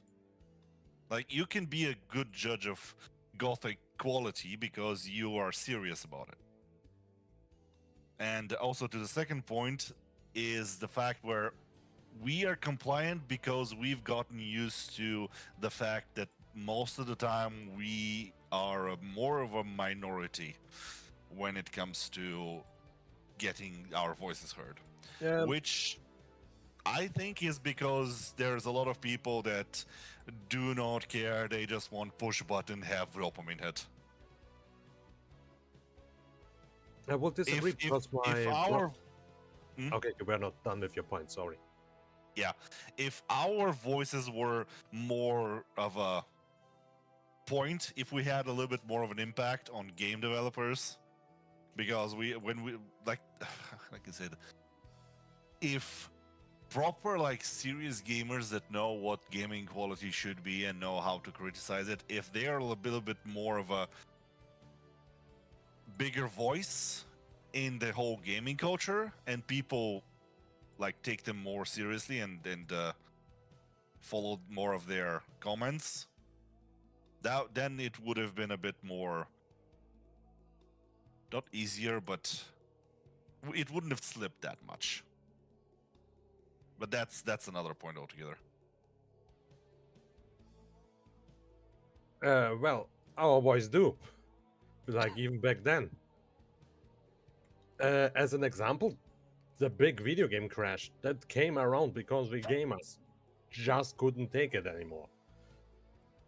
Many video games to this day got changed and turned around because we stopped our compliance and actually bitched about it. Like, not called Star Citizen, it was another Star game. The one that released terribly, everyone bitched, the game dev cut off communication for a year and made it better. No Man's Sky. No Man's Sky, as an example. For the Command & Conquer remake, the Petroglyph, the original studio, brought in an entire fan site to help them make the remakes. Like, our voice always had power. It's just do we have enough want or desire to carry out the power? And in the last couple years, with initiatives like Stop Killing Games, we are on an uptick to actually do that. Well, sure, but I think that's a little bit of a not. It's a bit of a mix because it is happening now because it has gotten so bad that even the casual gamers are like, okay, what is this? This is nonsense.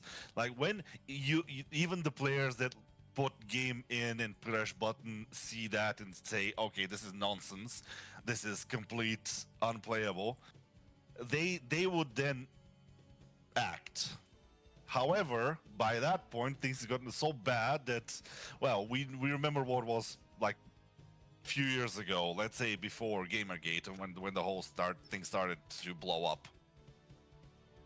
My idea is that we have still a voice, but if we kept it a little bit more to, I don't want to say would have been a bit more elitist, but if we wanted to keep it a bit more of a closed, It's kind of hard to, because it's not as simple as people that just want to put in game and play. Because, like I said, you get people from the arcades from back then. They are absolute, like, they have passion.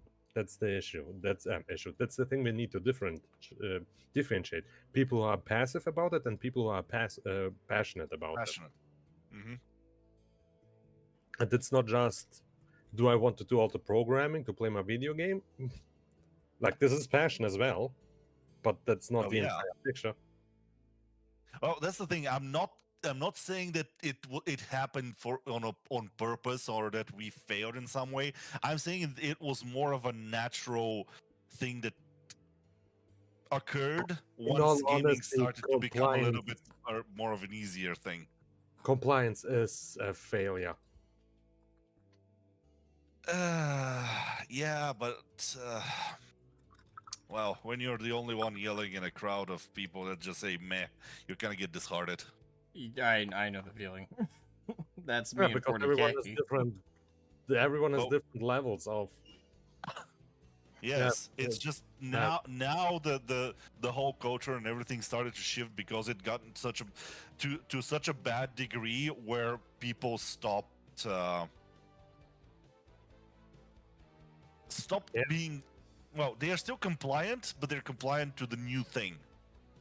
Yeah. Which hating big game developers became fashionable. I wouldn't say it became fashionable because people still buy those games. Oh yeah, they will still keep buying those games. That's not like it's the inertia of the not the business, the economic model. It's like you cannot expect people to start voicing their thoughts and things to change in a matter of weeks. The industry is so massive, it'll take a few years for it to like shift into gear. However, a lot of people are fine with the way they are. They have, well, let's say, too much passion, not enough critical thinking about it. No, again, that's what I said. It's like the fact where the critical thinking should have been a little bit more on a higher end, where the passion is more of the rational versus irrational brain. Passion is just the dopamine hit. The rational thing is why I want to do that, and that was my whole point. Back in the days, I feel like back in the day, gamers were a bit more rational because they had to put a little bit more thought into gaming. Nowadays, it has become a little bit more of a passion thing. I don't know how rational it is to stand in front of a cabinet pushing buttons so you can see two digital people beat each other. Well, listen, you still had to figure out the game mechanics and the combos and the stuff. And also, let's say that's like this. Arcades, right? They were more of the passion thing. However, then they weren't as the same as modern gaming because they were more of a. How can I say it exactly? It's like saying that playing a game is the same as going to a casino. Depends on the game. Well, imagine playing like a modern card game like Yu-Gi-Oh, and then you say, "Oh, but people go to a casino and still play cards." It's like, yeah, but they don't have to install the game. They don't have to buy the game. They just go and do an activity. And if the activity is gaming, then okay, sure. But that's Well, the you still difference need in to go into a gaming in car. You need general. to still drive in and consume hours to get there, and then you put money on the line. Well, yes, but the initial thing where people would make money is that the store that owns the arcade makes the money. It's not the gaming company. The gaming company just sells I the know the arcade store to. needs to pay the previous company, though most of those cabinets were just rented. Well, yes, Well, but they the don't pay machines per are customer. They don't pay per customer. That's my point. No, they just spent a set amount every month. Yes, yes. So the gaming companies are more. They do not make the decisions based on okay how many people play our game because they sell 10,000 arcades and they don't care if 30 people play those arcades or 30,000 people play those arcades. The But gamers then- do not have any impact on the gaming company at that point. Yes, they do. How? Because of the revenue of the arcade machines. If the revenue of a game is not great, the guy of the arcade just takes out the platine, sends it back. Then they get a copy of Super Street Fighter. So they still will per revenue because if the arcade themselves are not getting any revenue, there's no reason to keep the game. I mean, I guess, but again, that is a little bit more of a two-step system where it's always not economic. direct. It's not there. Well, it's economics, but it's not direct customer like gamer to game company. There is a mediator which kind It of. never is. Then when did you get the game from EA directly? You get it over Steam. Well, There's Karn. still a third party involved. Karn. Hmm. Steam is not the same as arcade cabinets. Hello, Klovek Niznami. Niznami. How you doing? We're doing Well, I opened the stream up to an open mic and I'm hosting a small debate here between my buddy Karn and Tang. But welcome. I'm working on my PIMP Skitarii, and also, if you're interested in the open mic part, let me know. Did I miss out on much? Not yet. Well, sort of, but it depends on like what would interest you in terms of what I would say and what degree you missed out. At the moment, Tang is about intellect and I'm about a laziness. Well, they're not mutually exclusive, though. Yeah. No, they're not. I've seen very smart people being lazy shitheads. Oh yes, I mean that's They the thing. usually Sometimes invent that's the best things. The debate is yeah. about the state of the video game industry, both from a community and game and the actual industry itself, and why things have gone pretty bad since the early days. You can join for open mic. Mhm. All right. Yeah, just right in. Just if you're not already in the call-in Discord, you're gonna have to join it. So the link to it's in the description of the stream. I shared it earlier in the chat as well, but I don't know if you can see that. But yeah, you can join through there, and I'll keep my eye out on you, see if you join, and if you do, I'll have to give you approved status. But once you are, you just gotta jump in waiting call room 1, 2, or 3. I'm trying to keep the room limited at the moment, so I'm letting these two hash it out. But I'll pull you in once they resolve. And to be fair, the only thing we both are doing right now is to find, not really the cause of the, kind of the cause of the problem, but it's different causes. We're approaching it from different sides, and it's more of there are elements of both sides. Like, well, we're not having a debate. We're just saying what the different aspects of the problem are. And the only thing we might be arguing is how much of each Debate. aspect is impacted. Yes, we're debating on how much each aspect is impacting the whole problem. Yeah, because if people don't know, Tang and I come from different backgrounds. I'm more of an economic background. Tang is a scientific background. Yes.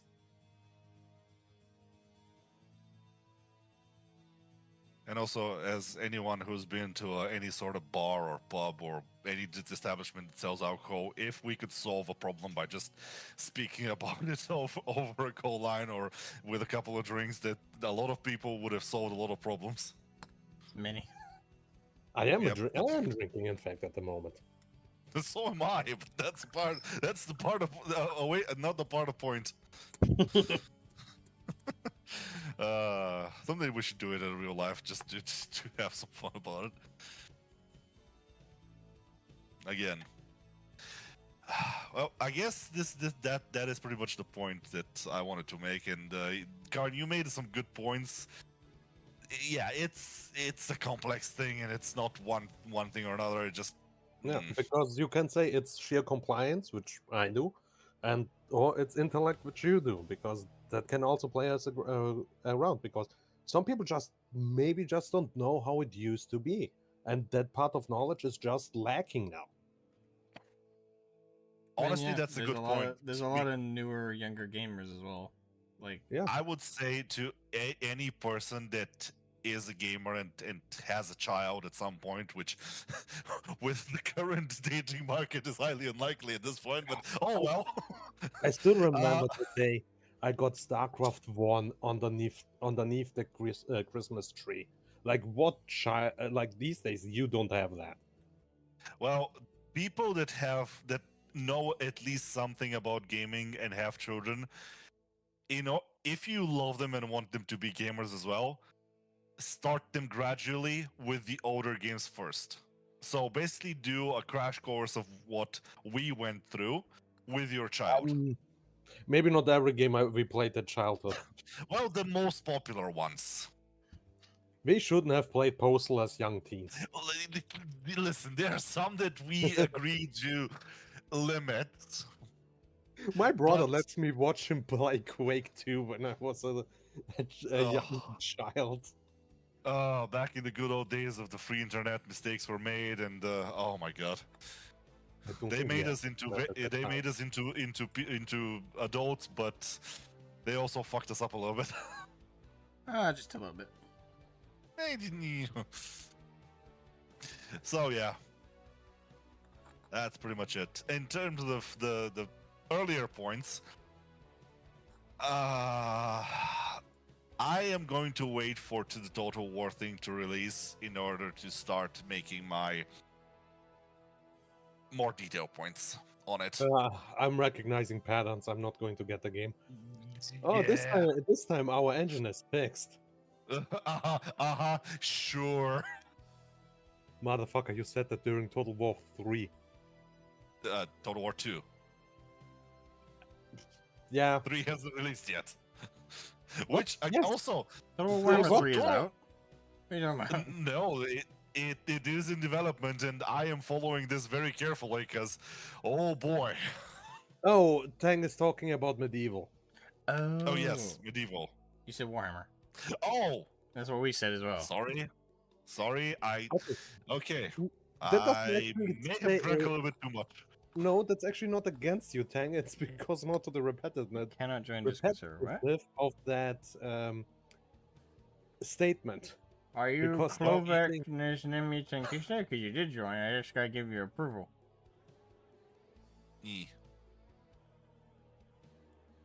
Like that statement from Creative Assembly is so common these days. You can confuse about what game they were talking about. Also, keep in mind that I basically zone out all the Warhammer Total War games. Sometimes my brain refuses to acknowledge them as Total War games. I wish I could, but it's the only way to play as Skaven in a video game. Well, Vermintide PvP doesn't count. no, not Vermintide. What was that one that was in that one city? Mordheim? Mordheim, yeah. In all honesty, fucking hate that game. eh, It's so restrictive. It's fun, don't get me wrong, but I feel very restrictive into what I'm allowed to build in that game. Okay. actually, you know what might be more, fun? Oh, go ahead. more time is a little bit like it's Warhammer Fantasy met that one place an Xbox XCOM spin-off that no one played. There used to be a 3D XCOM before XCOM the Bureau. It wasn't a good game, so. But no, more time is fine. A bit difficult and very anti-player, but it's fine. Um, you know what might be fun to do before Warhammer Total War releases, if you want that is Asmo.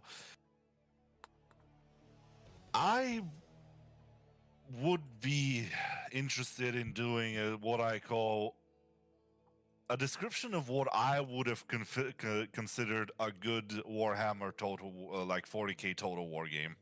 I can give a very detailed description of what I would have expected of that game in terms of mechanics, structure, just everything. Okay. And that might be a better way to describe what I expect from it, and then maybe when it comes out, we can say, okay, that's why I don't like it, because this point is worse than what I would have expected from that, and this point would have been different and stuff like that. I wouldn't Now, that's be. only if you're interested in that. Maybe. I wish for big booby Versa Assassin. We all wish for that, Karn. Karn's ideal let other waifu. people have. Yeah. Let's have other people have the chance to have Hey, fun. dude, my favorite DLC of all time is the one for Chaos Gate Grey Knights that adds the assassins. They did great work with the Calidus and Calexis assassin. Great work. Well, I'm gonna pull in some more people, but thank you guys for having the discussion. Speak to you later, my dude. Yeah, Yeah, that was fun. Yeah, See you later. Yeah, we'll chat later. Bye bye.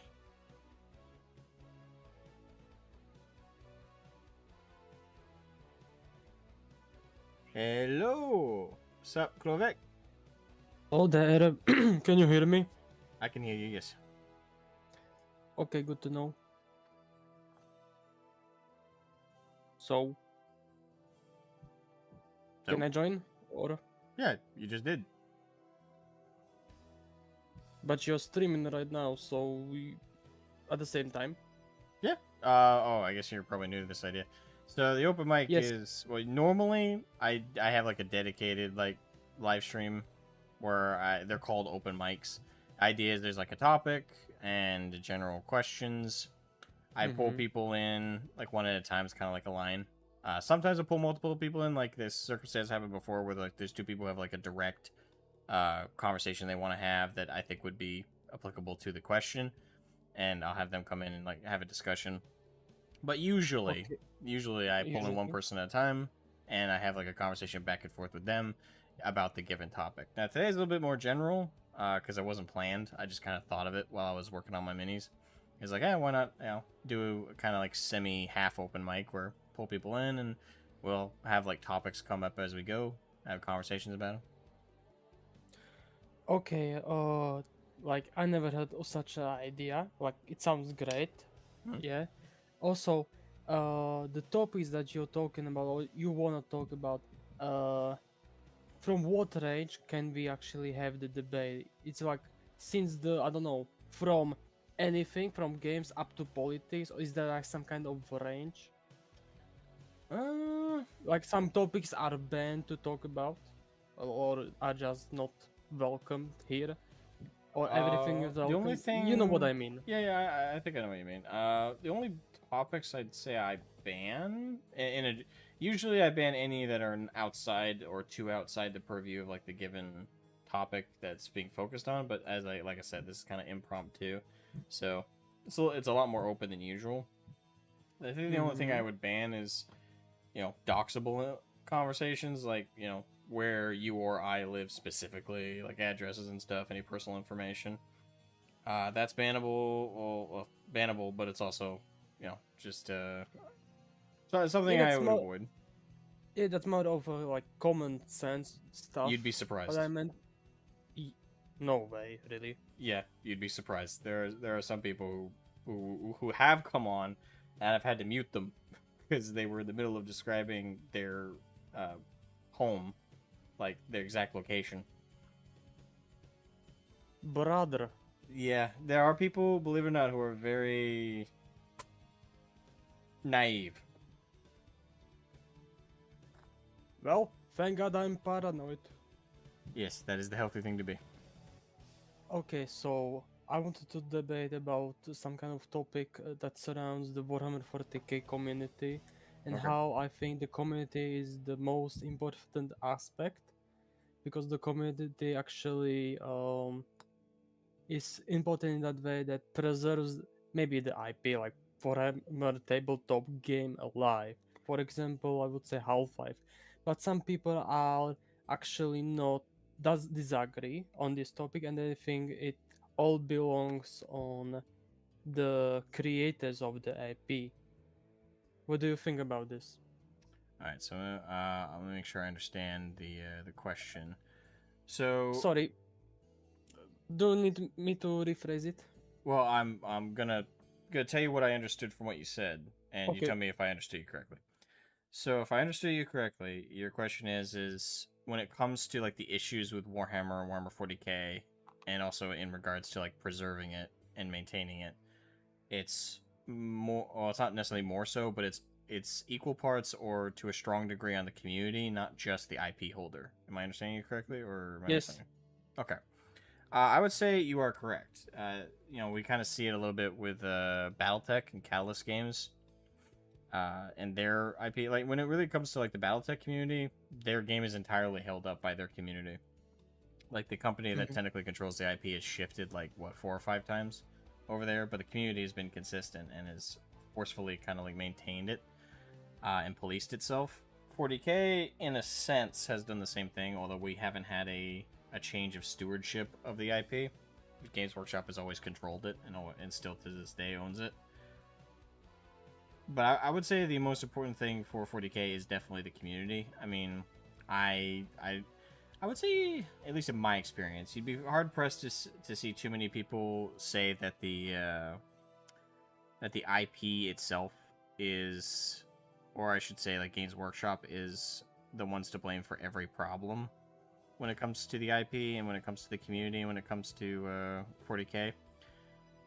But they are responsible for a lot of the baseline issues that the community kind of like reverberates with. Like, for example, the female custodies debacle and that the division that created in the community, that was not community originated for an issue, that was GW originated. They created a schism and the community adopted the schism and had a lot of tension evolve from that.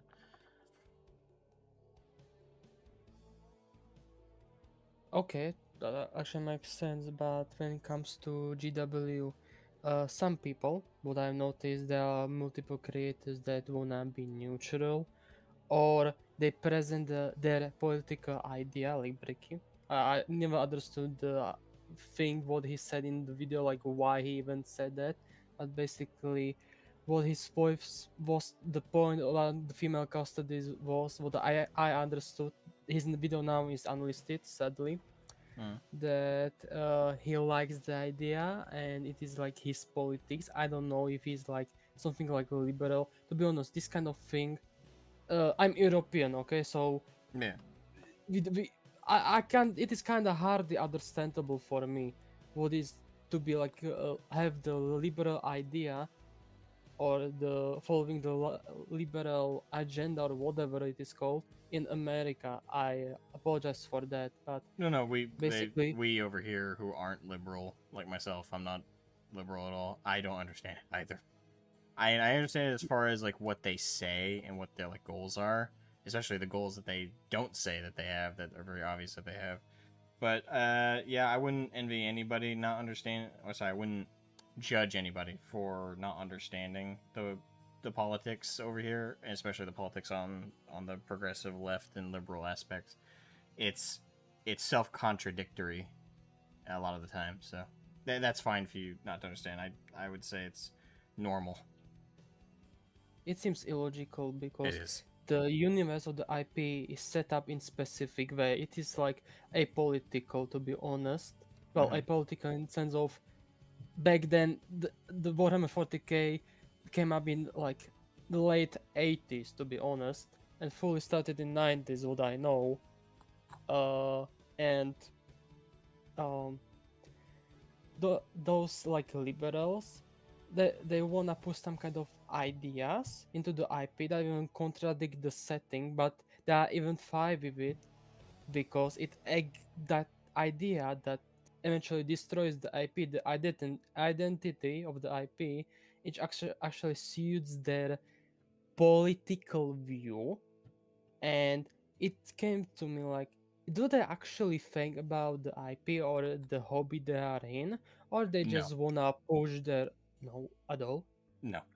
The thing you have Then to understand about and technically this is on both sides. I don't want to purely put this on left and right is innocent of this, but I'd say it's way more prevalent on the American left, is especially with what I call the foot soldiers. That's the people on the ground who say that they're fans of an IP. You see it in Star Wars, you see it in 40k, you see it in every fandom.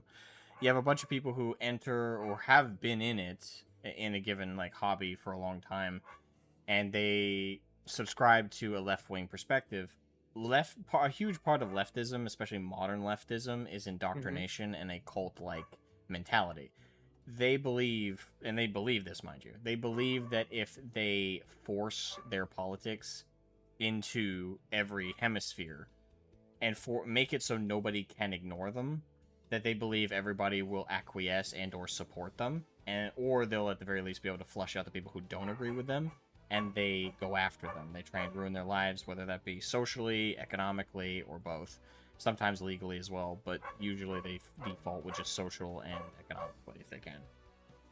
Isn't that a little bit oppressive when they Yes. themselves identify themselves as someone more tolerant side of the Correct. political aspect? This is the interesting dichotomy of the left, is they are inherently contradictory in every aspect. Like, look at every policy that they support.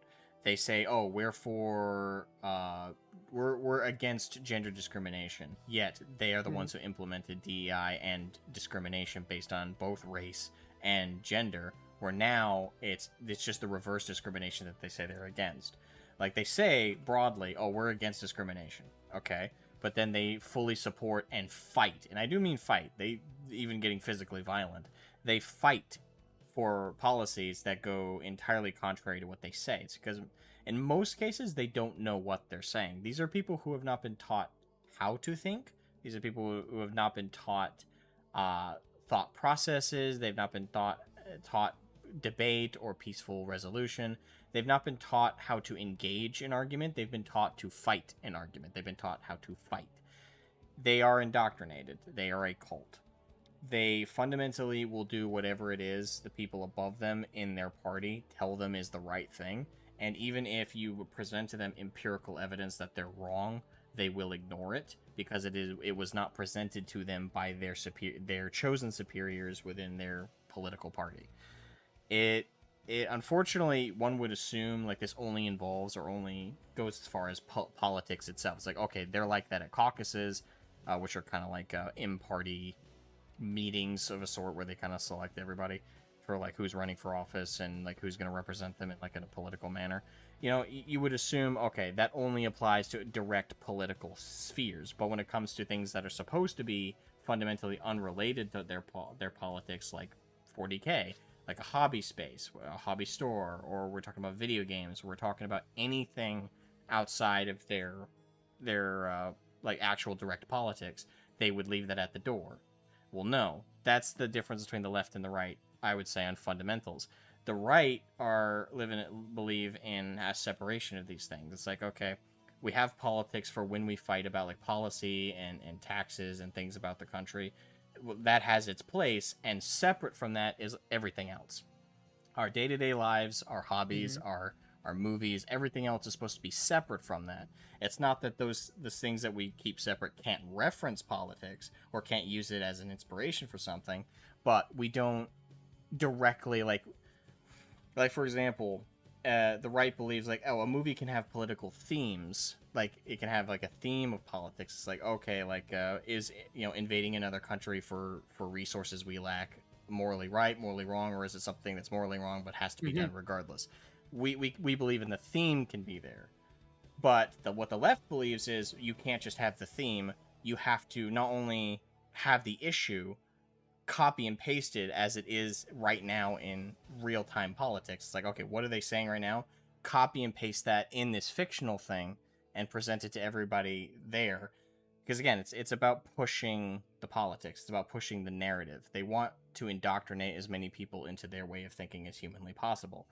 And they know that their policies are annoying to listen to as it is in political settings, but they believe, again, that if you just overwhelm people and bully people with their perspective enough, that they will acquiesce to it and they will achieve their utopia. That's why the right is doing it now. The right is pushing more into doing like movies and a little bit into video games, although not as much in video games. They're trying to push their messaging there as well, because the left's already been doing it. They come in and they make these political statements and try and like convince people of their way. And they're kind of like locusts. When they go into a space, they embed like a tick. They jump in, they say, "Oh, I'm a real 40K fan. I'm a real, hobbyist. I really believe in all this. Da da da da da." And then immediately they start pushing for things on the basis of race, gender, sexual identity, gender identity, anything that goes along with their political perspective and their beliefs, whether they be extreme or otherwise. They start pushing into the hobby space because they believe if they can convince people to go along with it in a hobby space, they can convince those same people to go along with it in real life. Isn't it some sort of infiltration process? Absolutely. There are people, what I notice, when it comes to not only just the female custodies. I know it's a huge topic. I would say primaries, introduction of primaries is much more of a huge topic than the custodies, but let's just say it. There are like more of the retcons, and there's YouTubers who are then asked from their fans to share their opinion. But what I noticed, for Warhammer community, there is some kind of thing where you cannot say when something is wrong. When someone says lore YouTuber makes things like straight up from the chat GPT, that is fucking nonsense. I'm coming from old community, okay? And those people actually celebrate with him, or they say, "Oh, I support you," and they don't correct him. And there are YouTubers like More Than Glory that he told his opinion on female custodies. His reaction was that he didn't even read the codexes. He didn't even find out about the custodies, that it is actually brotherhood. His whole point was the whole argument is useless because the custodies, the female custodies, are just badly introduced to the setting. There is some kind of arrogance of trying to be neutral for your fans, and being that arrogant that you actually ignore the lore or the setting. I know it's kind of funny about speaking the lore when the Barreled Games, I meant Games Workshop, decided that lore doesn't matter anymore. But they just ignore it and then say to get along with people, anything to not spike a huge drama.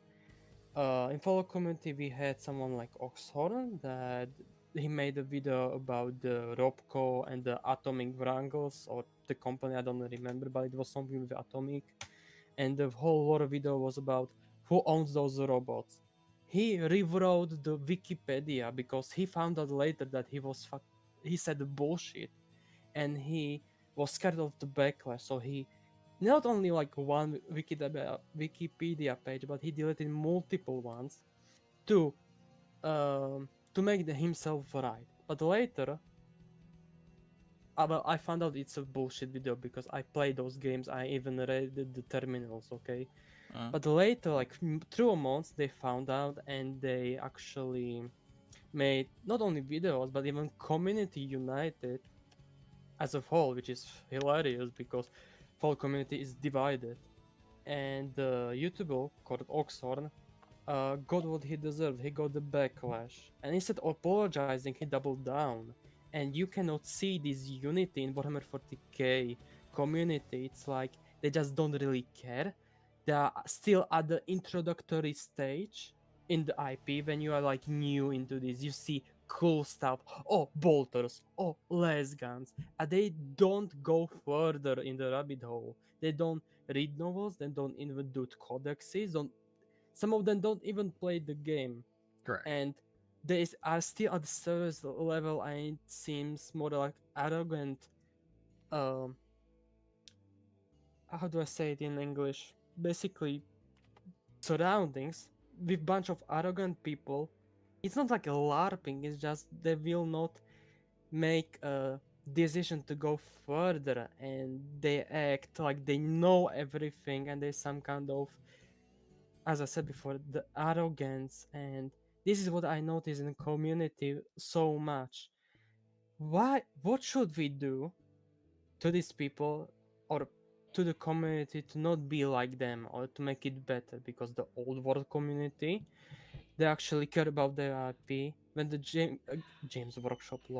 Games Workshop actually tried to change the game, the IP, the players united together are protected the rules. They didn't even buy those models, they 3D printed, or they bought the models from somewhere else. This unity you cannot see in Warhammer 40k community. How do we achieve it?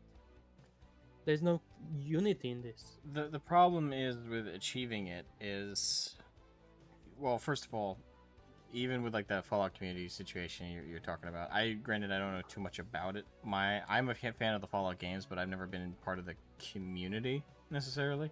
Like I've never gone to like like the neutral spots and like that are dedicated to Fallout that are outside the games and spoken about them. So I know of Oxhorn. I don't know about that situation. I know he has a bad reputation. That's about it. But to kind of, because you did say a lot there, so I just want to unpack at least one part of it. Sorry, I'm kind of ramble a lot. No, that's fine. That's fine. That's not an issue. But I do want to kind of like try and cover things at least with parts of what you said. So, as to the question of how do we unify, the problem is the activists that have seeped into Warhammer were unfortunately very smart about it at the start. Some of them have been in Warhammer. That's kind of like the sad thing is it's not like every single like activist like Bricky, for example. I believe Bricky was a fan of 40k until like the politics was being put in, and then he was not forced to. He chose to pick a side. The reason he chose to pick a side is sorry. Let me back up a little bit. So he was a fan of 40k first, and he just wanted to talk about 40k, and he just started covering 40k as a passive fan of the setting. I will say it's pretty evident he is very ignorant of the lore, despite the fact that he had a whole show dedicated to talking about the lore. That being adept is ridiculous. But if you, as Pontius pointed out, Bricky admitted Bricky said he hadn't read Horus Rising, one of the first books nearly every 40k fan gets into, if they bother with the novels at all, is typically Horus Rising. It's the first book in the Horus Heresy series. And Bricky, after he had already done several years of the Adeptus Ridiculous thing and other 40k coverage, said, "Oh, I just read it." And it's... Well, after his Space Marine 2 video, yeah, I think it was. Yeah. Okay. And that's kind of a common trend with a lot of these folks. I will say again, in Bricky's case, I do believe he was a fan, but it was purely from, getting into the miniatures and playing the tabletop and like his local community. I think that's how he got into 40k. I don't know if he said otherwise, but that's what I believe. A lot of us who got into 40k, not because of the community at first, but we got into it because of everything else. We got into it because the lore was really cool, the models were really cool. We actually liked the thing itself, not necessarily it's something tangential around it. A lot of us who are into it because of that, we care more about the hobby than we do about our personal politics. It's like, yeah, in real life, there might be some progressives and liberals who might agree with me when I say, hey, female custodians is bullshit, this shouldn't have been done. There's some of those who might agree. Those are non-activist fans. Those are people who are fans first and are left-wing second. Unfortunately, they're a minority. Most left-wing folks, especially content creators, they believe they have a social obligation to defend the perspective that the left pushes, which, more female representation, more female empowerment is always something that they push.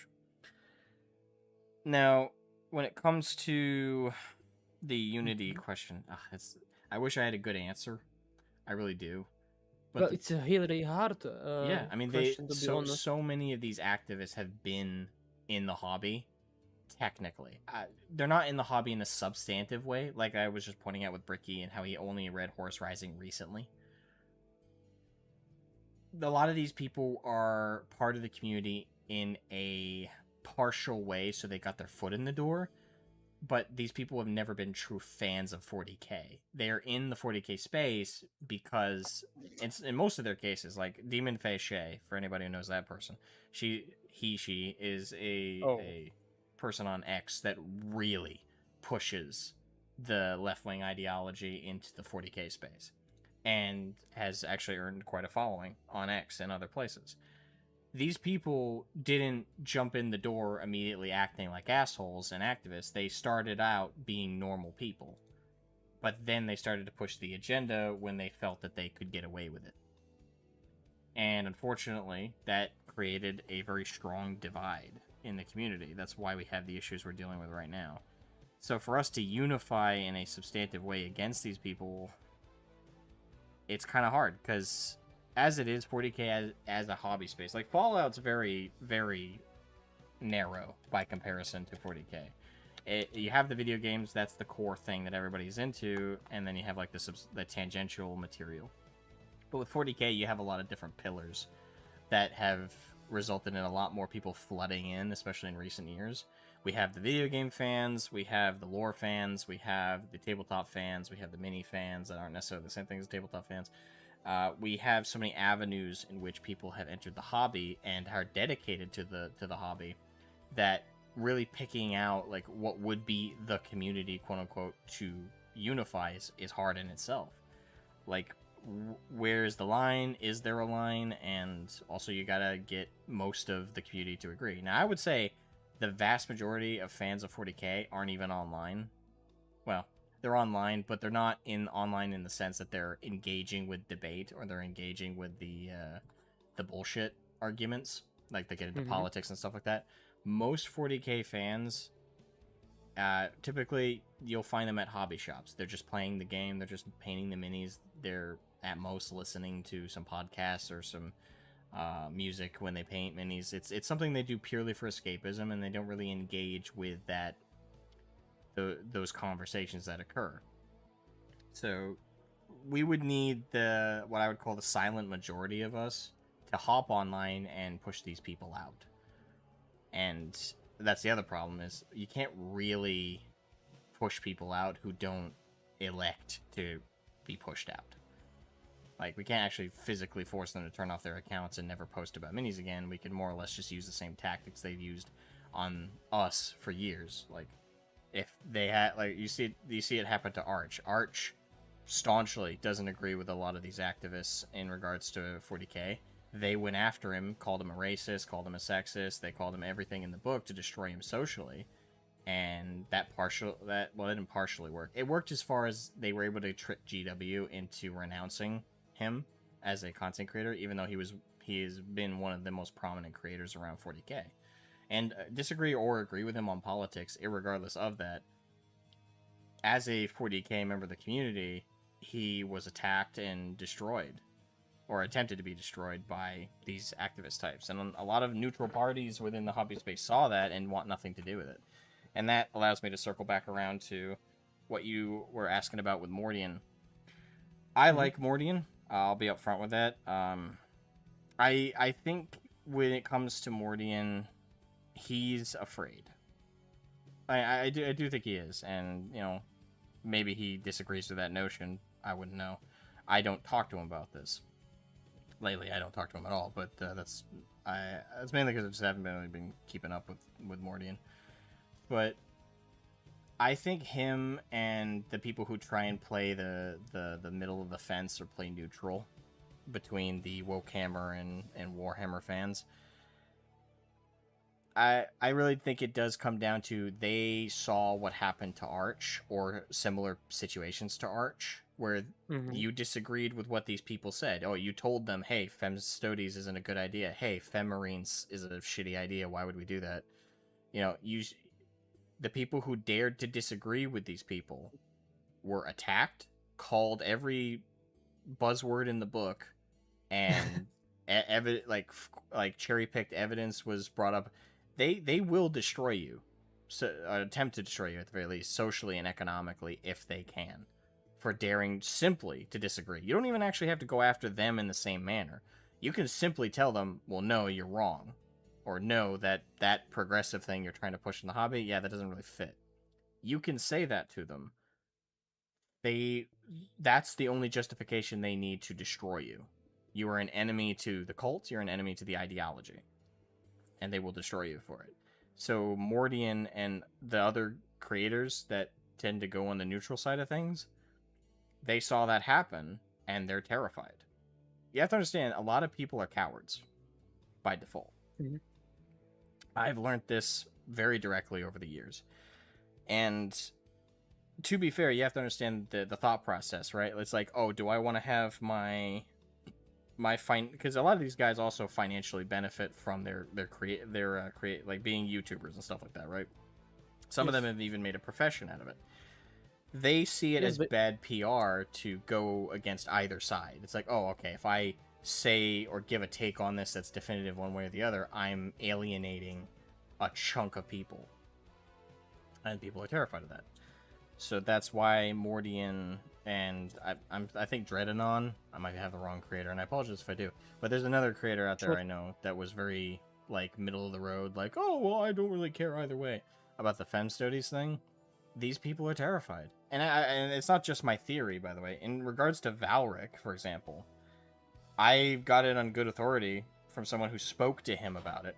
Valric was in private against Femstodes, but on stream he just said, "I don't care." He just said that over and over again. Oh, I don't care. It's you know, it's nothing to me. It's like, it's no big deal. The reason I've been told that he gave in private for why he didn't publicly go against it is he was scared. He didn't want to alienate some of his YouTube members who pay him money month to month, who are openly Wokehammer. They're openly activists for this stuff. He was scared of alienating them and losing money. So, wow. Because so there's sorry. No, you wanted to continue. That's okay. I will wait. Oh, okay. So yeah, like these activist types, they go after the people in the community, and they're very targeted. It's a cult. They are operating like a subversion force. They are collaborating. They have their own discords. They have their own private group chats. They work together actively in the background to intimidate and bully people into, at the very least, not countering them, and in the worst cases, directly supporting their ideology and bullshit. And they do it, again, like I said before, they do it financially and socially, and they will, they do the carrot and the stick. They're like, oh, if you support our ideology, we'll be friendly to you, we'll be nice to you, we'll push your videos, we'll like every video, and we'll even become YouTube members or Patreon supporters. But if they feel like you lean the other way, it's all gloves are off. It's like, oh, we're gonna tell everybody that you're a rapist. We're gonna tell everybody you're a racist. You're a homophobe. You're a misogynist. We're gonna use every trick in the book to alienate you and to make you a pariah. And we will do that because you dared say no. Wow, no, well, about the content creators like the Arch and Mordian, I would say what I noticed that, as you said about the Volrak, they say something different in streams and something different in private because they are scared of or any other reason. With the Arch, he started in his videos that he said he will fight those activists with fire, what they use. So, what I noticed in his last videos about the Helldivers and now about Follow New Vegas, oh my, he used the same shablon. That's how you say that, right? Shablon? Something like the copycat of the same points Oh, they okay. use the activists. That's what I mean. And for example, the Helldivers, he stated that it's something with the right wing. That's the right wing game. Then he doesn't really play much Helldivers, but he says his opinion about Helldivers, which is nonsense. And other words, it's just like those activists, but instead of the leftist ideology, he pushes the right wing ideology. And about the Mordian, uh, even about the Pontius, Pontius. I don't know. I no, call no, him Pontius. Yeah, Pontius. That's what I say. But he's Italian. I'm sure he says it a different way. Yeah, I'm really scared of him because you never wanna make angry an Italian. Never. About the Pontius, right? There was a thing that Mordian was talking about the Pontians, and even they had a chit chat in DMs.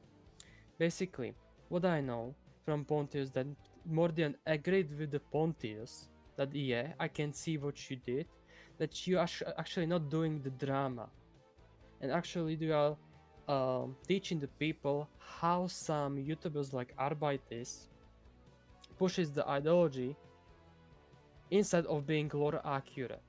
But then a few months later, the Mordian says the opinion from those activists that yes, the Pontius does drama, like on purpose or something like that.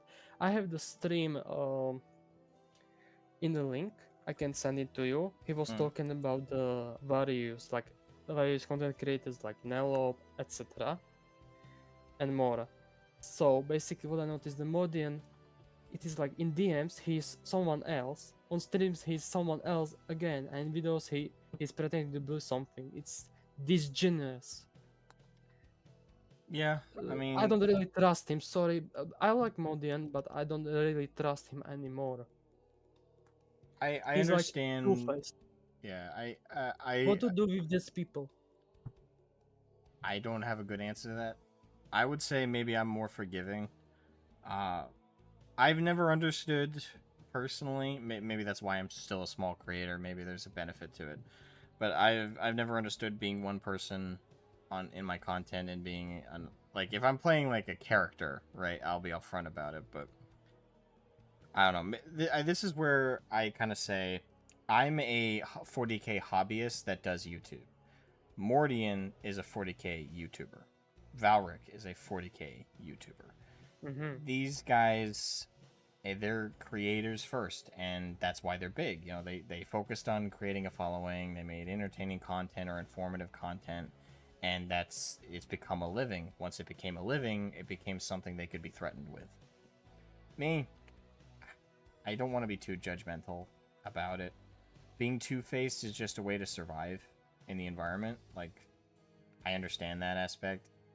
And I'm not telling you to trust Vimordian or Valric. If you don't trust someone, trust your instincts. That would be what I tell most people. Trust your instincts.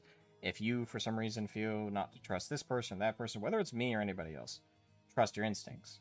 You know, your instincts are built off your own experience, and they're not always right necessarily, but it's safer to trust those than force yourself to ignore them. But yeah, I mean, I'll say this as somebody who has been honest every time I've covered something. I've admitted when I'm wrong. I've told people my flat opinion, whether it's negative or positive. And trust me, it would have benefited me a lot to just keep my mouth shut on several topics. But I'm not that kind of person. But having suffered the consequences of being honest and being open, I understand why these people are afraid to speak their mind. I mean, I'm blacklisted by several major creators. I've been confirmed that in DMs. I know for a fact there are several larger 40k, and not just 40k, but tabletop wargaming creators that have blacklisted me. They will not talk to me. They've blocked me on several pieces of social media or muted me. And in one case, I was going to do a collab with another 40k creator. Granted, small, but he canceled on me last minute because I dared to make one mistake.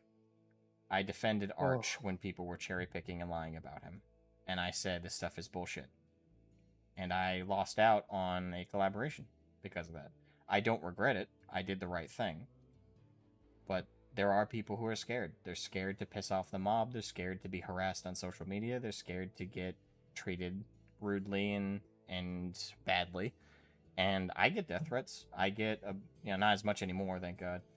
But, yeah, right off the heels of some of my bigger controversies, I've gotten death threats. I've gotten a lot of harassment. And it's not fun. It is miserable. So maybe that's why I'm a bit more forgiving when someone like Mordian or Valric or anybody else says, like, they play the neutral game or they act different on stream than they do in private. There is a consequence to being honest. Do you think that Asmongold, when he finds out what kind of community the Warhammer 40k community is, what he's gonna say? He will address those points when something like female custodies 2.0 happens. Will he address this kind of behavior? Will he address these kind of problems? I don't know. I'm not really anymore Asmongold fan of Asmongold anymore, but he seems more genuine and more loud about his opinions, and he isn't even scared. And I think Asmongold is much bigger than those tabletop content creators. I'm not sure. Sorry. No, sorry, keep going. What I noticed that in Warhammer 40k community, when in comparison to other communities, when something bad happens, there is like no big deal of it. But if you say the truth in Warhammer 40k community, it's like you dropped a nuke. They took a lot of serious, and it's like you said or did the worst thing. You're worse than Epstein, to be honest. You know. Yeah, I mean, the sad thing is that's not unique to our community. It's most nerd or like popular hobbies nowadays. Video games, you see it. There is a lot of witch hunting, and that's not going anywhere anytime soon. It's why it's kind of a self-defeating problem, because the reason we have these problems is the same reason these problems proliferate.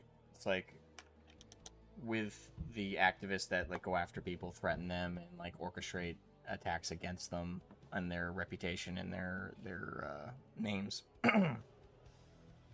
They got in the hobby because nobody challenged them. You know, creators didn't point out, hey, these people are coming in and they're lying, or they're making shit up, or they're trying to push for changes that are purely for political reasons. Nobody challenged them because people didn't want to make waves. Then they got in. Once they got in, now they started like infesting the community and started spreading rumors, or preparing to spread rumors about people who might dare disagree with them. And thus, the people who didn't challenge them because they didn't want to make waves to begin with are now in a social kind of bind where they can't call them out now, because now they're in. Now they have some kind of sway. They scare them. They intimidate them. And thus the cycle kind of keeps going. But as for Asmongold, I really don't know what's going to happen with that. Right now, I would say it looks to me that Asmongold's only really getting into 40k on like a smaller level. It's like a side thing. He's kind of getting into via Rich.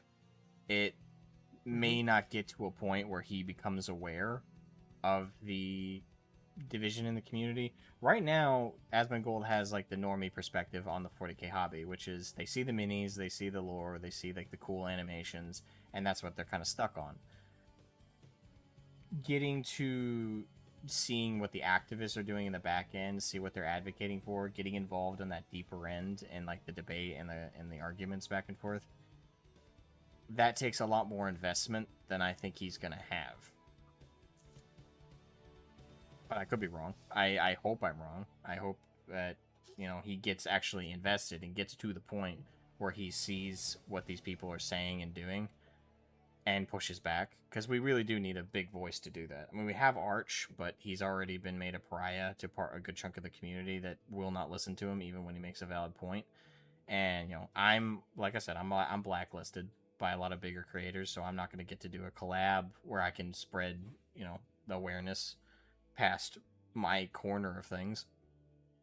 And again, I'm not very big. I'm a very small creator, and I don't really have it in me to do like the media PR management thing where I grow massively. I'm just a little too honest for that. But I get yeah. It's Well, not that's an all easy answer. from me. Okay. To be honest, it is early to talk about this. I just was curious, you know. Right. Asmongold he's just now getting, even though I'm not sure if he actually was in the best into Warhammer 40k, or he just said it for the, you know, for the views and likes, you know. I hope he's actually getting into it. I do. But, So thank you for this debate. yeah, no problem. And yeah, And did you have a that's good all. time? Or Yes. okay, Yeah, I did. okay. It was cool. When I had debate with other Warhammer 40k creators, I mean fans, they used he says arguments against for the sake of the arguments, or you know, some kind of fucking idiotic bullshit just to disprove the valid point that's been given. Yeah. And I didn't really understand it. It was just, you know, words. Yeah. Don't listen to him, basically. That was the whole point. Yeah. Or that I'm just fucking tourist or idiot. Yeah. That's all. Yeah.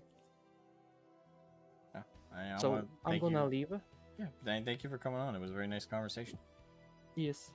Agree. Bye. Bye-bye. Oh, there it goes. All right. That's right. Long time no chat. Yellow. Been a while, yeah. That previous caller, the topics in question escalated quite a bit. I was gonna talk about like some fun shit, but then we got a bit heavy there. Yeah. But it was fine. You know, it's kind of like a general. If you want to go back to a lighter topic, go right ahead. You don't have to. Natural conversation. Just yeah, I definitely agree with your sentiment on understanding why people are scared, because, you know, getting the sudden attention negatively can be a very overwhelming, significantly more than like good attention. Yeah. And that's a bit where I'm like, because I'm firmly on our team, so to say. It's not something that I need to bring up like in my content. Like, if I'm pushed to like make a statement on something, I will. It's just that that's not the type of stuff I try to make right now, and I'm just dreading the day, you could say, in the background. It's like, I consider like a friend, and I stand up for you wherever possible. And so, but there's like the more mainstream content creator, for example. I really like Skitarii Anonymous. They're cool guys, and their Discord is fun. But I guess when the literal Who armor drops, I'm just expecting every day, like, oh, I've been kicked out of the server. But who knows? Maybe they are also at least in private in our camp. But I don't want to put like words in anyone's mouth. Yeah, I don't either. As it stands, like, if people want to engage the fight, I encourage them to, especially if you want the hobby to not change in a way that makes it not fun anymore and not a hobby anymore. But same time, it's not easy to jump into the cesspit. It's very hard. So I don't know, I'm a little softer on people who bow out. Yeah, just don't piss in the ocean of piss if you can't handle the splashback. Yep. And Maybe it's different. at least in the coming months, I'm curious how that will, because in the next video I'm working on, Gary, the 40k Empress, she has a cameo in it. I Ah. wonder if that might rustle some jammies. And I get along with her, so Oh, she's very nice. But I guess to move away from the more serious topics, the caller before this one, I want to ask, what part of Mordheim, City of the Damned, in my opinion, the best Warhammer Fantasy game that we have out there, do you find restricting? Like, for what it is, it's a splendid game. Yeah, it's a little bit janky on occasion, can desync when you try to PvP, and might crash on you, but overall it's a very smooth and pleasant experience. Infinitely better than Necromunda under Hive Wars. That product, personally was really hyped for it, but it fell through in terms of like quality and everything. But personally, I'm sad that Rogue Factor stopped working on Mordheim so soon. They should have at least given us also the dwarves and the orcs as warband DLCs at the very least. But have you been gaming anything interesting, or how has your painting been going that we're looking at? The beautiful Skitarii boys. I will say Mechanicus are a pain in the ass to paint. There's a lot of little details. I could cheat and be a lot more simplistic, but that's not my way. Valid. So what's because I haven't seen your full scale like Mechanicus army that you're doing right now. What's the comp? The composition of the army or the color Yeah. composition? Yeah, the army composition. The color's pretty self-evident from what I can see. The composition of the army is what my girlfriend bought me. So even you don't know. No, I don't. I know there's the combat patrol and the Skitarii box. These were gifts Oh. from the lovely lady for Christmas. Blended. So, and I don't have the money to expand the army and have like a proper composition. So I probably have like the worst version of the army with just the Skitarii box and the combat patrol box, but If the dice like you, your composition doesn't matter that much. I mean, that's how it is with orcs, which is my main army. I'd say by the Is time the I end- beat a Tau in shooting at a 2K tourney, Oh, do share that. That sounds beautiful. I would love to hear about this. it was fucking hilarious. So my army list for that was pretty much Orc Boy spam, and I had a Weird Boy and a War Boss as my unique characters in HQ. I also brought my Stompa as my only big vehicle, and I did bring a Defcopter. Sorry, not Defcopter, a Dakajet, I think is what it's called. It's the actual plane with the dual guns. And I brought that, and that was kind of it. It was Orc Boys. Oh, sorry, no. I did have fast attack with 2 Warbikers squads. So that was like the army composition. The Tau I went up against, he had like the big dog mech unit. Trying to remember what it's called. The Riptide question mark? Maybe I know it was the big mech with like the gun over the shoulder, like the big. It's either the Riptide or they have this one other platform that's supposedly a response to Titans. That's like a. I don't think it was a Titan. Thingamabob. It was definitely it was a little bit smaller than an Imperial Knight, like a big Imperial. Then Knight. Riptide, most probably. Okay, so you had that, and then a couple of different squads of like the Tau shooting infantry, shield drones, and he had a named character as the HQ, but he had a lot of shooting line and like some heavy armor. And by all accounts, list wise, I should have lost because it like I was like, there's no way I get across the board and wah on him before he kills half of my Orc Boys. But fate intervened. Gork and Mork smiled upon me and gave him They the said middle bet. finger.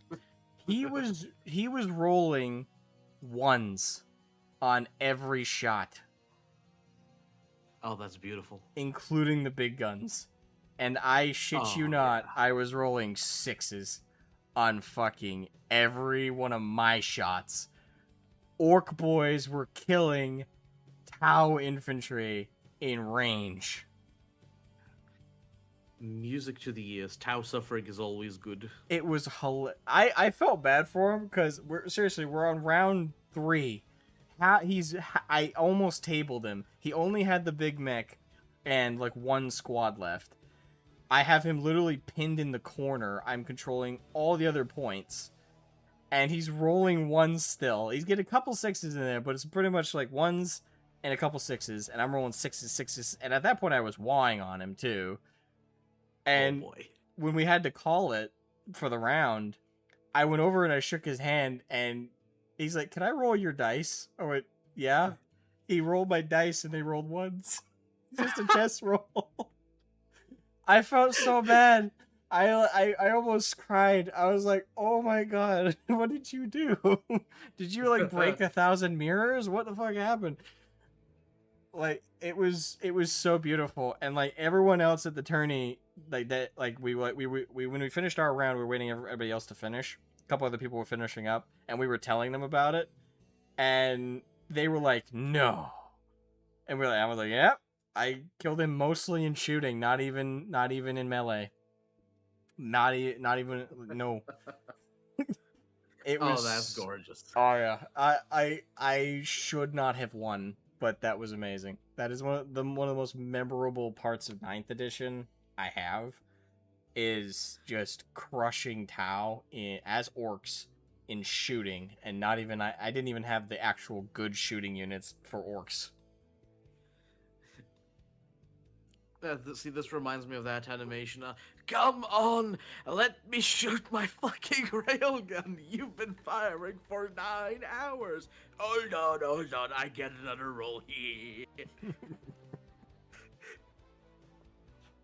Oh, but how has 11th edition treated you so far, if you've played any games in it? I have not played a single game of 11th. I don't even have the rule book or any codexes for it yet. Yeah, sure.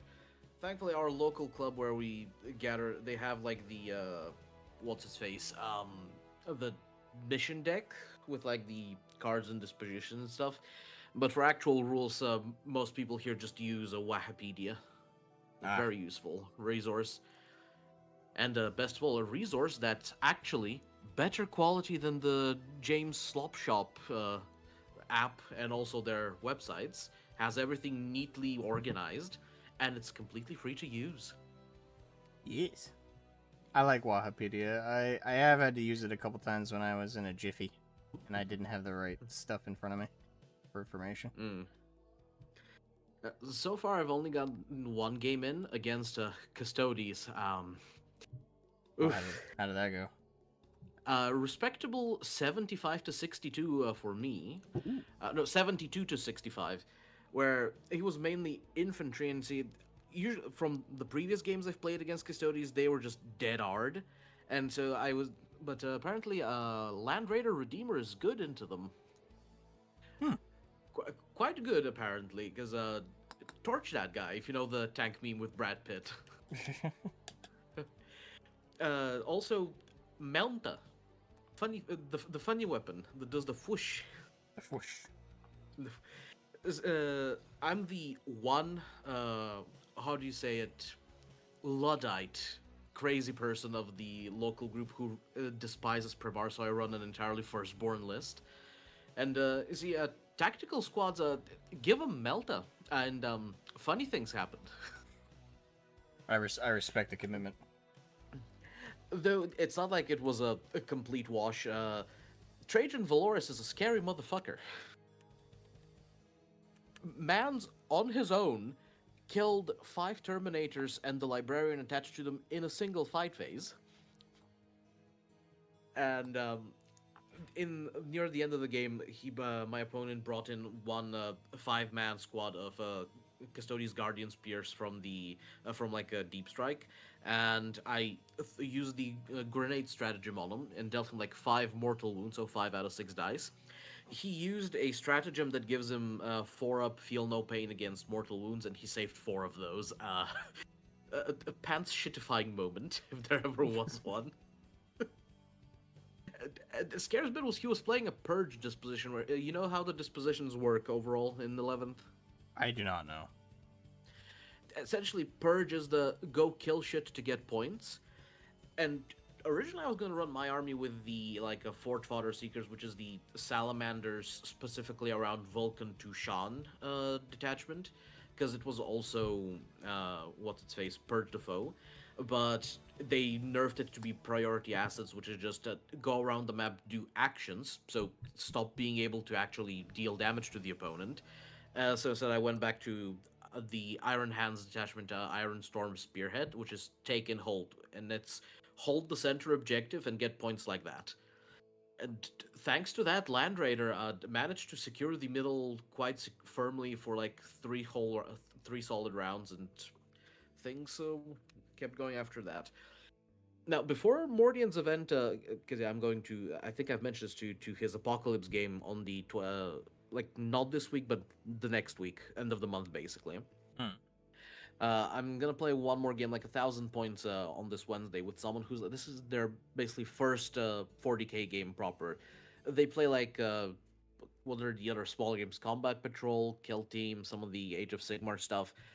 And so they have a limited collection, and I've elected to tailor my list to be something that their army can play into well.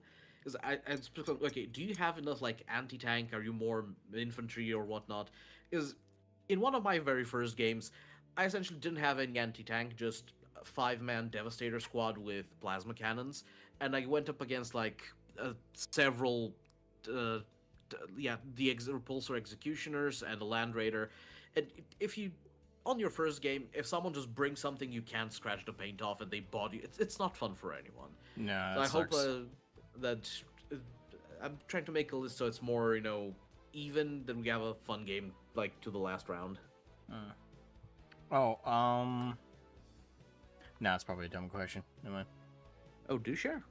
Well, I was gonna ask, and I do think it is a dumb question. I apologize, but for 11th, is Tyranids still doing Crusher Stampede? That army list.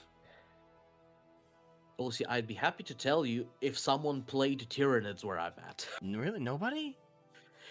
There was this one guy with whom, like, the very first bit of 10th I played, we did a 3v3, and he was on my team. But since then, like 2 years ago, I have not seen this man in person, and he doesn't really answer messages anymore. He went off the face of the earth for whatever reason. Oh, that sucks. The only other person who plays Tyranids, actually, I don't even know. Someone might have mentioned that they have any, but they don't really run them. It's just a Space Marine Custodes Hogfest, essentially. Some play Chaos.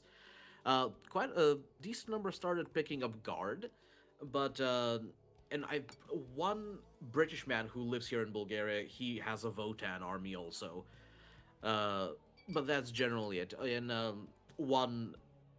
technically 2 Sororitas players, but I haven't had the chance to play against any Sororitas, so it's been literally just Marine on Marine and Guard for me, predominantly. Oh, that So I sucks. couldn't tell you anything about Tyranids, but from what I'm hearing on the Grapevine is that Tyranids are like a solid mid-level faction that bullies the ones underneath them, because Battle Shock now doesn't end until you actually pass a save. Their Shadow and the Warp thing is very potent. I figured I figured they'd be a little bit stronger based on what I heard about 11th being more melee focused. It's not really more melee focused, it's a case of, are you able to build an army that ignores the cover rule? Because it gives you -1 ballistic skill, so it's harder to hit. So that 1,000 Suns are pretty good, because now the psychic keyword for weapons actually does something. It allows you to ignore modifiers to the attack, so you ignore the rule. What were the other ones? So it's like 1,000 Suns, Tau, because with their scouting, they can essentially get ignore cover on everything. And Necrons, I believe, are the third strongest because they regenerate so much now with the new regeneration rules. And they can move about quite quickly.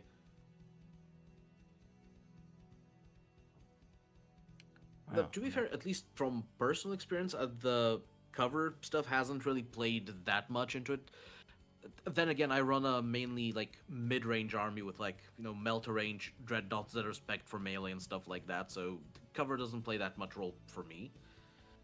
But the results from like people looking at numbers, tournaments, and whatnot to put like Thousand Suns, Necrons, and Tau as like the best, with Tau being the preeminent best because they don't just have flamer like tier weapons, but actual killy stuff, and they just ignore cover. Damn. I was hoping the Tau would actually suck this edition. Regrettably so. Never feel bad for bullying the Tau. Simple never do. as. Yeah, I think there's enough white on this apothecary. Because I'm also painting whilst watching the stream. Yeah, it makes sense. I would hope so. I have still got 40 models that I need to finish by the time I leave for the UK for the event. You're a brave man. Wear knife-proof armor. Is this Kevlar? See, as a Slav, I have a racial bonus against that stuff. I have passive resistance. Precisely. They come over Yeah, and stab and the knife dents. What? Oh no, he's Bulgarian. Run! We're debuffed! Well, basically, that's the stuff I kind of wanted to ask, maybe bring up. Unless you want to ask something else. No, I mean, I guess I would say, How soon till you think you're gonna hit 10k subs? I do not even dare to think. I'm just happy for whatever I get. I'm gonna root that you get 10k subs by the beginning of next year. We shall see how much the Protoss video kicks off then, and the other ones in between. But the one thing that I'm at least optimistic about is from the support I've received both in the background and from the actual ad revenue, I think I might actually be able to kick off the animation project I have in mind. Because yeah, I know doing any kind of Warhammer fan content is a risky Dangerous. business nowadays with all the like bullshit GW's been doing with copyright and whatnot. Oh yeah. But the original like Guardsman story that I wrote, it's like the very first videos in my channel. It didn't really get much traction, but I found this really cool artist who, do you know the semi-animation where Sanguinius fights Demon Angron during the Siege of Terra, the 3-parter? Yes. He can do something like that, Ooh. and I intend to like remake the story, essentially the whole season 1 in animation form in that regard. That could be cool. I hope so. What are you using for animation? Oh, are you doing? Well, I guess I should say, are you doing 2D animation or 3D animation? Oh yeah, it's literally just a 2D thing with like it's not as fluid animation if you remember that. It's more so like still images with some minor movement there. The what? Oh, shoot, what the actual term for that kind? Not stop motion, but like I just picture move Motion graphic. brain like you. Is that motion graphic motion animation? graphic. I think that's it. I might be wrong, but motion graphic animation. I wouldn't. I'm a simple rat. I see picture moving, brain happy. I don't think more about it. Yeah, fair enough. Yeah, but yeah, that could be really cool. I mean, I'd be on the lookout for that. Ugh. At presently, the next thing after I finish, hopefully I can finish painting everything and have some time to edit during August. But yeah, next video is going to be talking about Ultramarines. Ooh. I am quite happy with how it's turned out. It's going to be funny. I will avoid being too mean in the comments. I'm certain you will have a laugh at it when you see it. Probably. Yeah, my video with Spartans versus Space Marines has been Very one-sided so far. It's chugging along. I also appreciated the Terran music in the background. Yeah. I love StarCraft quite a bit, so Terran music is always a good relaxer. And I see Fanar Haldor in chat. You guys mean animatic? If that's what it's called, then sure. I don't know. Is that animatic? What I'm thinking of, like, when I think of animatic, I'm thinking it's kind of like storyboard style, where it's like there are jumps between like the frames. It's almost like you're filming each like full screen frame of like a comic book strip. So you just kind of jump into each, and the brain kind of naturally fills in the gaps between like the motions and stuff. But what I'm thinking of anyway is kind of like what's a good example? That someone might have seen. Shoot. Warcraft, World of Warcraft. The daughters the trailer of things. yeah, the trailer things, like the little daughter of the sea and things like that. Those little videos where The it's Warlords not of Draenor one was better. yeah that where it's not animation, where it's more like Yeah, it's basically gonna be kind of that. it's got that styling of like you have like foreground frame and background frame, and there's like a little bit of motion they kind of simulate between switching off between drawings and stuff like that. It is animation, but it's got a specific term to it, and I think it's called motion graphic animation. I might be wrong, but I don't think it's animatic. Animatic is a little bit different. Essentially, yeah. I mean, I'd be very interested to see that put together. Like, I don't know if you do any like reaction type content. If you want, always free to look at my stuff. I do a little. I try not to do too much because it's it becomes a slippery slope of potentially becoming a main content, and you kind of get trapped in it. I find deeply understandable. If you ever like wanted, you have full permission on my part. Don't worry about it. I appreciate that. I'm gonna have fun painting. I'm see if I can make more than one model this evening, because I got thankfully the next week off from work. It's we closed down the place. Lucky. And today I was so pumped. Oh, I'm gonna paint so much. I woke up very early because natural work time, and then I had to do stuff outside, and I spent like 3 hours taking a midday nap. Hey, vacation. True. Alright, well, have a good day, evening, whatever time is presently in the States. No, it's a little afternoon, so 1:19. Pleasant end. I'll be catching you around. See ya. See ya. Thanks for having me. Thank you for coming on. Alright. Alright, hold on, Litney. Hello, Litney. Oh, I might have. Hello. Oh, there we go. Yeah, sorry. Was a bit behind there, and my mic was muted. Was all. Okay. How you doing? I'm doing pretty good. Doing pretty good. Working hard, painting the models while you're doing your stuff. Awesome. Oh, Currently painting my Christmas cow. The show before. The Christmas cow. Yep. Yep, having a good time with that. Always fun to enjoy a hobby together, I feel. Yeah. Yeah.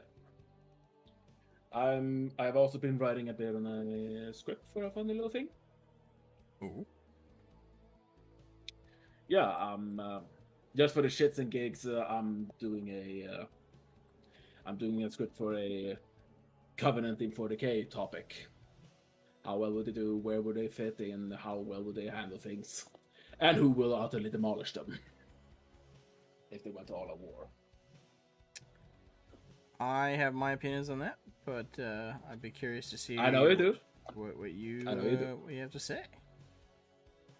Yeah, I mean, short of it, several of the big factions are like Orcs, Imperium, definitely the Necrons are just gonna curb something if they go all out war with each other.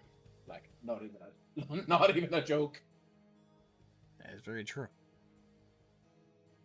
I have a few thoughts on the other races, but considering size and the technological scale of the ones I just mentioned, sorry, Covenant, I love you, but you're screwed. If they focus entirely on you, it's over. Especially the Imperium. Beyond. What'd you say? Especially the Imperium. Oh, no joke. Covenant have never met something that can just drown you in bodies. And when they're tired of drowning you in bodies, they send the forces that you cannot even pierce. And said faction is even more zealotous than you are. Which is crazy. But here we are. Mm-hmm.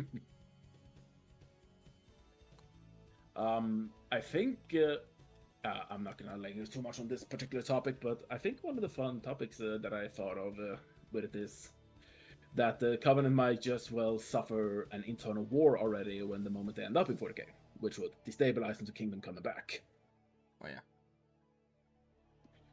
Because I don't think it's completely unreasonable to imagine that in the world, in the vast expanse of the 40k universe, that the Covenant might confuse the Necrons for Forerunners.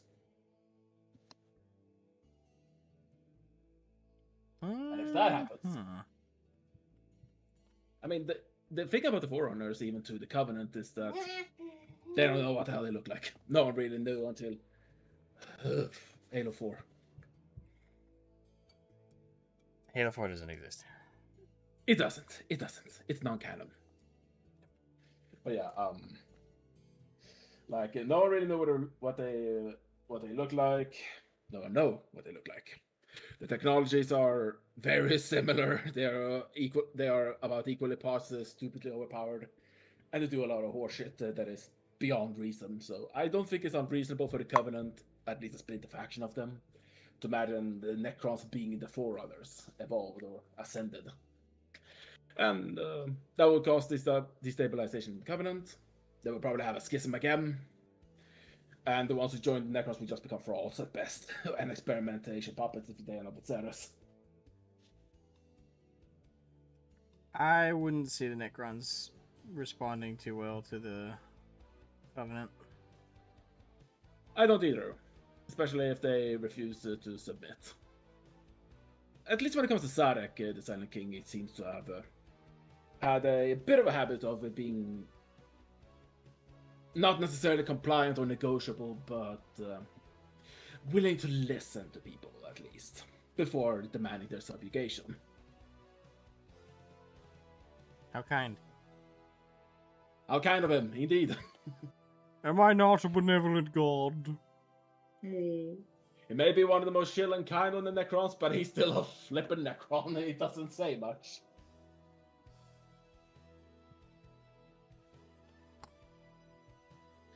But yeah, still of the Necrons. Speaking of, with the new edition, from what I hear, I might actually get into playing 40k again. In part because I like the Necron rules. And in part because I finally found a community relatively nearby me that is actually chill when it comes to 40k.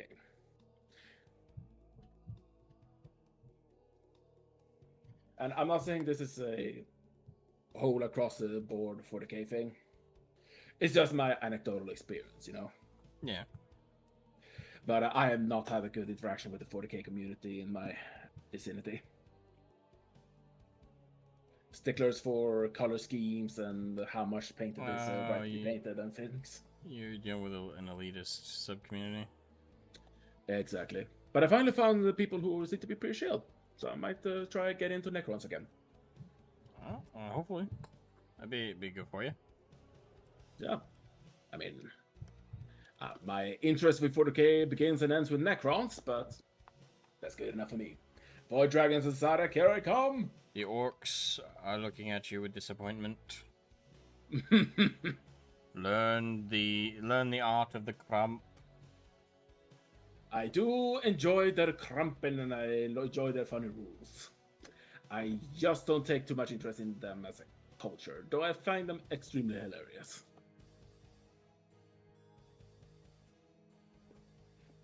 And of course, the experience I do have with 40k is they were always a joy to play against. The Necrons? No, the orcs. Oh, okay. What was I say? Orcs, I've found, I do find, maybe this is anecdotal, but as an orc player, I do find that a lot of the time when I show up to the table, even when I'm up against a faction I do well against, they always tend to be like excited to go against orcs. I don't know what it is, Yeah, yeah. but it seems like everybody wants to fight the orcs, and I don't think Because it's it's like hilarious with the coin flip, I think. it can be. I think there's something else to it. There's like this weird psychology, right? Orcs or similar creatures and beings to orcs tend to be like a default enemy in a lot of fiction. Yeah, true. So I think like when people go up against an orc army, it's nothing to do with the player. It's like this default like, I get to fight like I get to fight the default. I get to fight the basic level baddie. I think that's the mentality. It's still excitement. It's not an arrogant thing where they're like, oh, I'm gonna beat them. It's more like, but this is like the simple enemy that's kind of fun to fight. Yeah, no complicated structure, no complication in philosophy or whatever the hell. It's just, I wanna stomp you. I wanna crump. Daka, more Daka. Yeah. And there's something and there's something very charming about that. Both the poking and the orcs. Yeah. But yeah, so I'm probably getting into that again. Question, speaking of 40k as well, and 11th. Have you seen the Stomper rules? I have not. I've been pretty blind to 11th. The most recent thing I learned of is the orcs are getting a buff. I haven't seen every stat sheet though, but what I have seen, it is awesome. Yeah, apparently the Stomper has a perpetual state of riled up, which is really good. Oh yeah. They give riled up, which is basically a mini war, you could say, to literally everything that disembarks from it the turn that they disembark. Let's go, dude. Let's go. It has a transport capacity of 22 orc infantry. 22 orcs can fit inside it as transport, and Gashgol Fraka can also fit inside it, only counting as 4 models. Wait, what? Yeah, Gashgol Fraka can be transported by the Stompa, and it counts as just taking up 4 models. I suppose it's because he's so bulky. I swear, I might have double checked, but I'm pretty sure 9th he took up like 10 slots. Yeah, well, here it says 4 now. So that's pretty nice. And Gashgul has apparently the ability to give this mini wall to a lot of units on his turn, which is, again, pretty nice. Especially when you look what Riled Up does.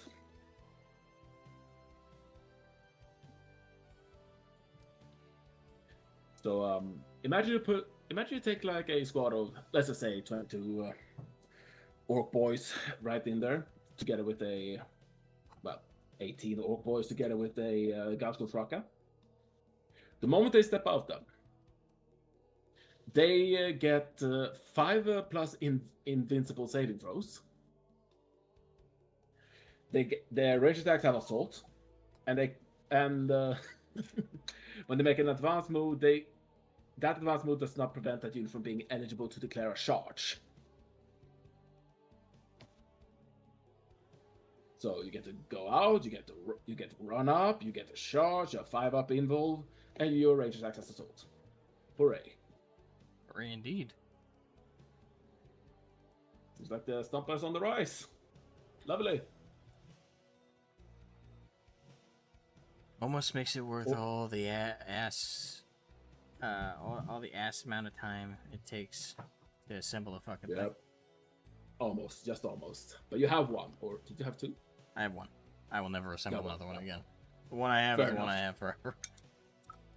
Yeah, that's fair. That's fair. And apparently it's like 200 points cheaper now as well. Wait, what? Yeah, it's cost like, what was it, 625 points? That's it? In 9th, it was 845. Yeah, well, here we are. It's 200 points cheaper. Have fun. You can actually have an army with him now. That means I can run him in a 1,000-point tourney more easily. Yes! Before, it was Yes! basically Stompa and an HQ. There, that was the army. Have fun. Hey, Possibly, when I get you that cogforge, you can now too stomp us. 2 beefy units of 2 up saves, 5 involves, and there's 30 fucking wounds each. Good lord. Enjoy, chef. I will say, I went up against a knight player with it was a 1,000-point game. I went up against a Imperial Knight player with my Stompa and like 1 squad of Orc boys and an HQ. Yeah. I think that's all I was able to fit in the list. And the Orc boys actually survived by some miracle, and I was able. My shooting was terrible. I didn't do anything to them, but I knew I had to close distance fast, so I put my Stompa into like max overdrive and getting him over. And my Stompa, like first round, couldn't get Stompa onto the. I think he had a. What was the name of that knight? Knight Castellan, I think. It's the bulkier one. It's not the one of those 2 smaller ones. Yeah. I'm trying to remember what it's called. But yeah, like a bigger knight that he was just unloading every gun into my Stompa. And I tanked him so well. It was great. Stompa barely took any wounds. And I was able to close distance. I was able to do the Wa. Was not the Mecha Wa, I think it's called. The one where it benefits vehicles mainly. And I was able to close distance, and I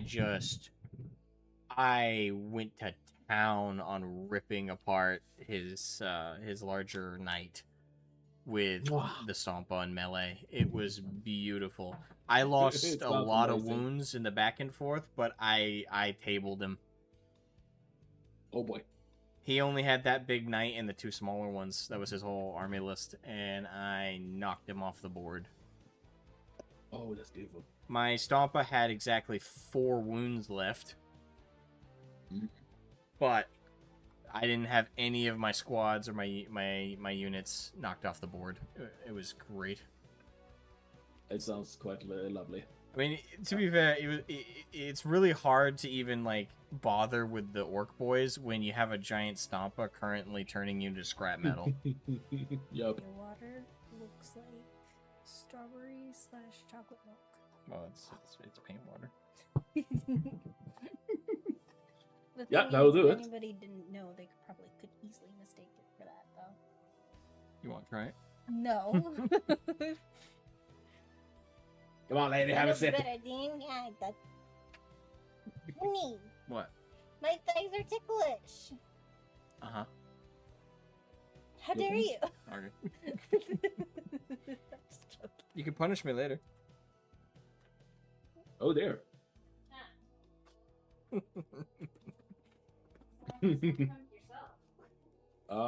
Actually, a question as well, Asmo, looking at this thing, because I don't know every single rule for the K. Gonna have to study again. The melee weapon, the Mega Chopper of the Stompa. That was a hell of a sentence. How much damage does it deal in your current codex? 1 second. I have the cards somewhere.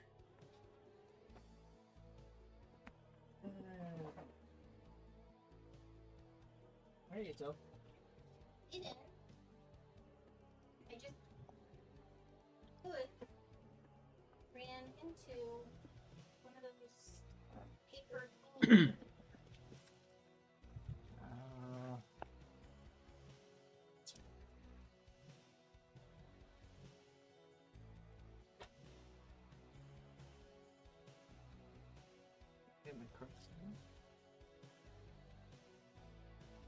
Nope, they're not in my bag.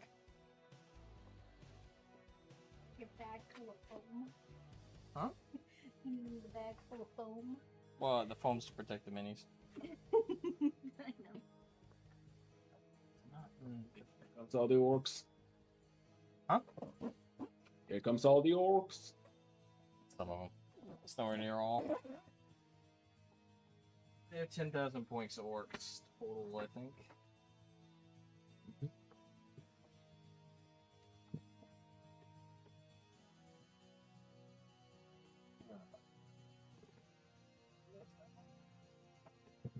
Yes.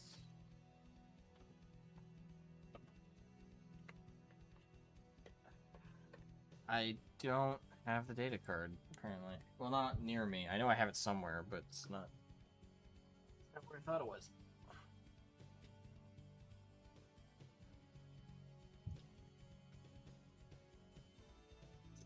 I'll try and Yeah, pull it get it on properly. Wikipedia. Yeah, I was about to do the same.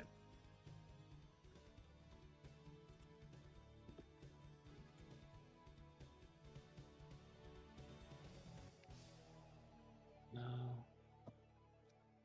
10th edition.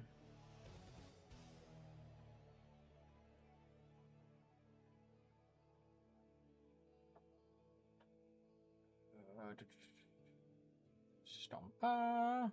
Alright, what do you want to know? What was the attack profile for the melee weapon on the Stompa? Type profile. The Mega Choppa has a strike and sweep. Strike, melee, attack 6. Weapon skill 3 up. Strength 24, AP minus 5, and 10 damage. That's lovely. All right, and I don't know if you know this, but what does the cleave keyword mean? Cleave.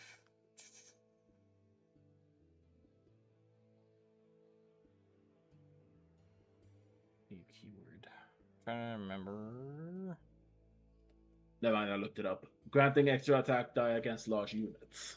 Oh, okay. Yeah. Wait, really? I thought. Yeah, that's what it says here. It's the blast keyword for melee, apparently. I thought there was another term. Okay. No, I guess I missed that up with something else. Cleave works. Oh boy. Because this unit has cleave 4 now in its sheet, I think. If so, then moly.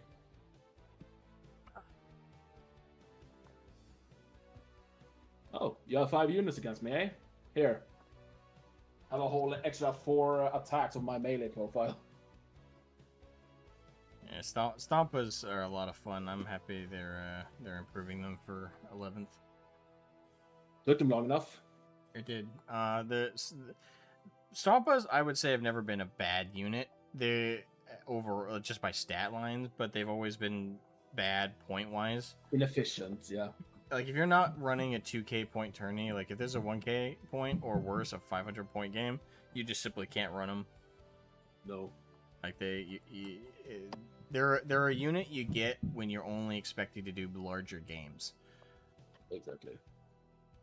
Or if you want the novelty of like owning it and have a big chunk of plastic on your shelf.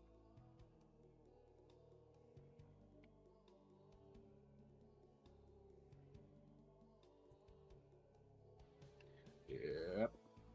Yeah, I love that kind of stuff. Yeah. Caboose left I love the to see it. waiting room. What did you say? Caboose left the waiting rooms. Just noticed. Okay. Yeah, question as well. Out of interest.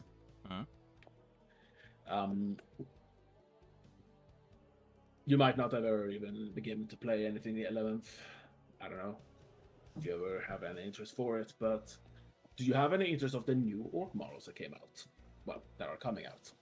Oh, very. But A, don't have the money. B, not a huge fan of GW.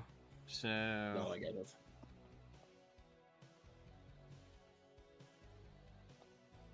Yeah, I hear ya. Money and the rep. Always bad oppositions. that's an understatement. Yep. Yeah, what else was it I wanted to say? Something. Oh yeah. I'm not gonna mention it by name because this is not my stream, but you know that thing I had you help working on? It's almost ready now. That's good. Yeah, I'm quite excited. Hope it's well received. I mean, it's been well received so far. I can't imagine this being any different. Hopefully. One never knows, of course. The internet is a fickle mistress. That is very true. But I'm enjoying it, and if nothing else, that is what I enjoy the most about it.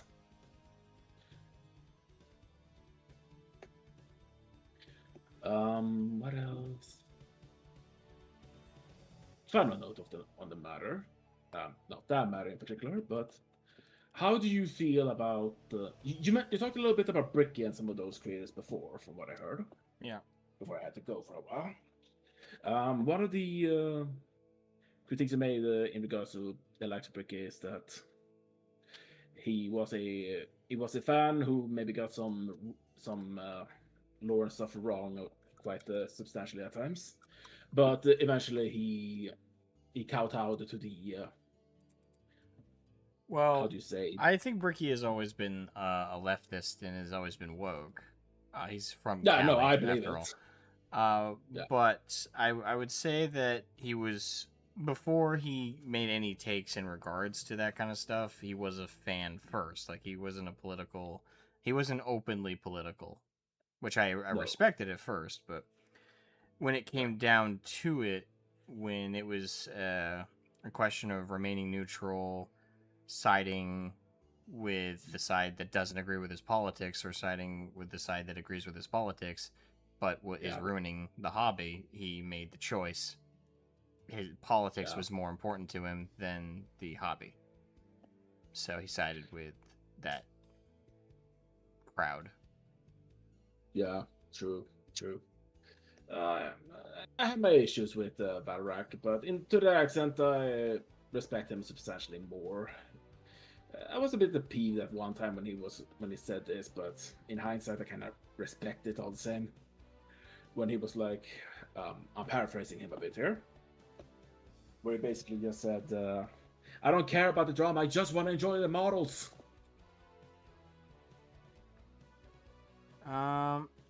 I respect the notion. I don't respect the mindset. No, I don't either. I'm just saying I respect that more than the idea of fuck everything for the sake of the agenda. Yeah, but the problem is if you don't address it and let the agenda flourish, it doesn't go away. It doesn't shut up. It gets worse. Indeed. And that is the part of the issue I have with Valrak as well. Like, kudos him for enjoying the Space Marines, and it's hard to fuck up the Space Marines. They will try one day. I'm on no delusion. But the man knows what he likes. I can respect that to a sense. Well, I can admire in a slight extent the sense of it that he wants to keep enjoying what he loves instead of having to dog down into the drama of things, even at the cost of the hobby, because they will exploit the people like his, not ignorance, but separation from hobby and the things that happen around it. It will harm it in the long run. You come back and hear about rock stuff. Yes, indeed, Vivek. Oh, hey. Welcome back. But, yeah. I mean, like I said to, You okay, baby? Yeah. Knocked over a bottle. Like I said earlier, when, Vivek and I were talking, you know, at the end of the day, you know, there's a lot of creators that don't want to get involved in the fight because they see it as something that's kind of a side effect of the community more than they see it as an issue that is going to proliferate. They think it's a temporary problem. They don't realize it's a proliferating one. Nope. Well, I think they do maybe on some level realize that, but at the end of the day, you gotta ask yourself, it's like, okay, what's gonna hurt me personally the most? Getting involved or staying neutral or keeping my mouth shut? And more often than not, staying neutral or keeping my mouth shut is the safe bet. It's a smart business decision. It is not a smart hobbyist decision. That's how I would put it. Yeah. I hear ya, and I agree. And I can respect the business decision. Yeah, yeah, And he's got a brand to protect after all. indeed.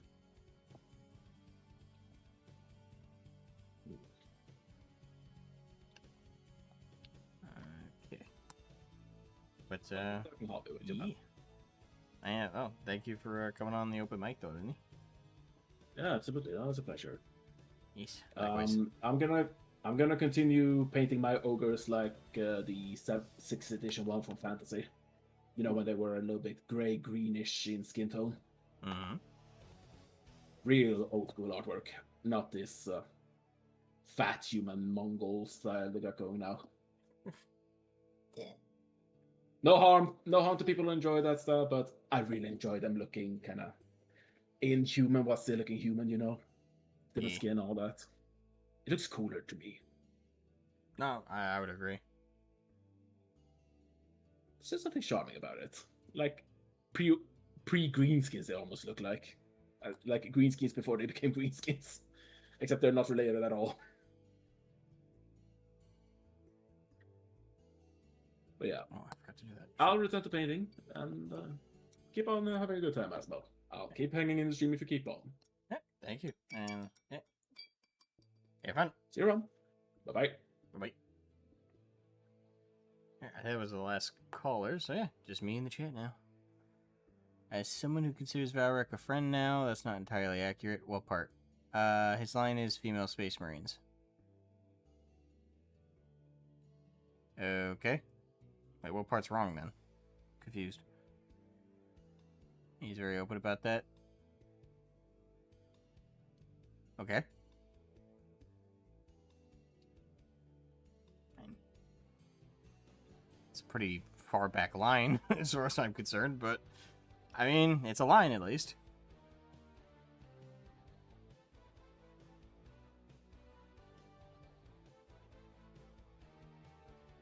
That's certainly better than a lot of other people. There are some people, there is no line. They will just continue to be neutral and stay away from it. At least Valric has one. I'll give him credit. He means that we talked about... He means that we talked that he... What? Ugh, brain fart. He means that we talked that he does not... No, I didn't read that right. Okay, he means that we talked that he does not care about the culture war of 40k, I think. Oh. Oh, no, I believe Valric cares. I don't think he publicly cares. There is a difference. Valric... You know, I think... Well, here's the thing. That goes for everybody, right? I'm certain Mordian in private cares quite a lot about the fighting that goes on in the community. I'm certain Dreadanon and Sotek and insert any Warhammer creator here, they all care. The vast majority... Well, would I say vast majority? Yeah, I'd say vast majority. Vast majority aim to stay out of it. A lot of them see it as a tangential thing or a side thing that doesn't concern them or doesn't have like a long-term implications. I don't think they think that privately. I think they think that publicly.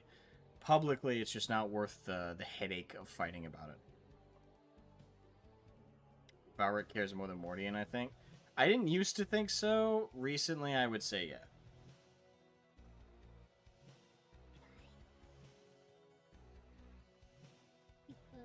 Oh. And also, there's a fly in here somewhere. I just saw it. Yeah, someone opened the door. But yeah, I think everybody cares. I don't think there's a single creator I would say who doesn't. It's just most are kind of scared. I mean, right now I'm just kind of relitigating what I said to Klovek earlier. Most are scared. It's just there's so much stress that comes with being open and fighting back against the bullshit. It's a lot of stress. I say that as someone who's done it and does it. It's a lot to do. It's a lot of stress, and there are consequences. There is a trade-off with being honest.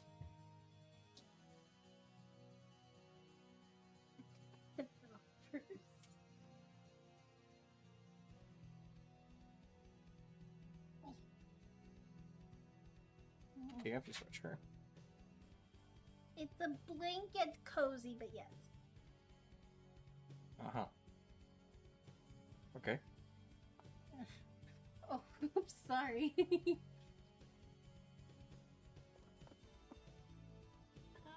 But yeah, I'd say Mordian definitely is, well, what I say, he's more scared. I don't know if I'd say Mordian's more scared. I get the vibe more that he...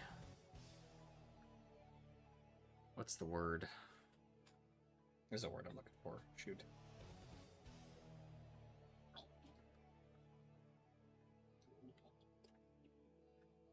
Yeah, it's word's not coming to me.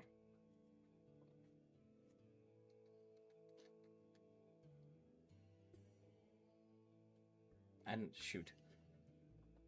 What's the word? You're on a roll today, aren't you? What do you mean? When you gotta burp, you gotta burp. Better out than in. Don't look at me like that.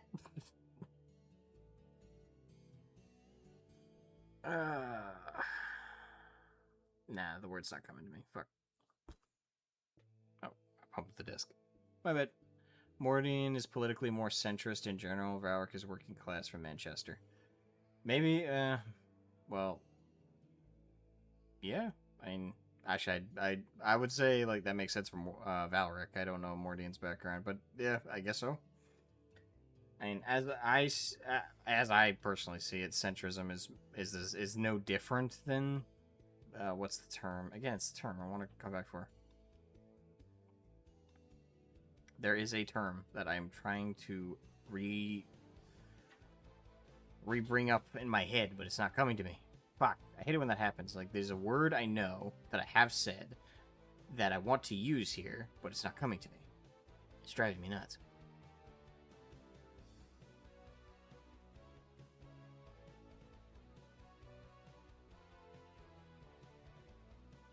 It basically means, like, you don't really care about any issue, you're just central on it all.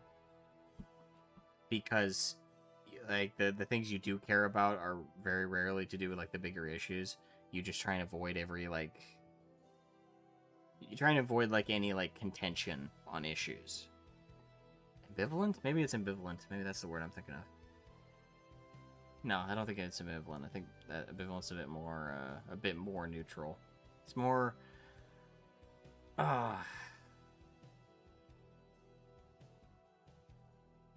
Fence-sitter? I mean, that's the right term. I know there's another word I was looking for, but... Yeah, contrarian's not it. It's another word. It's like... someone who never picks a side. They always... You know, ambivalent is, like, the closest. Maybe that's the right word. That feels right. But yeah, it's...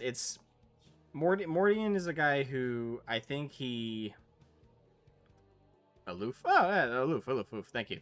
Yeah, Mordian's aloof. Thank you, Karn. Oh, I was trying. It was trying to come to me, and thank you. I appreciate it. Aloof. Yeah, Mordian's aloof. Thank you. That was not coming to me for some reason. Apathetic. I don't know as if I'd go so far as apathetic. Apathy is a lot more like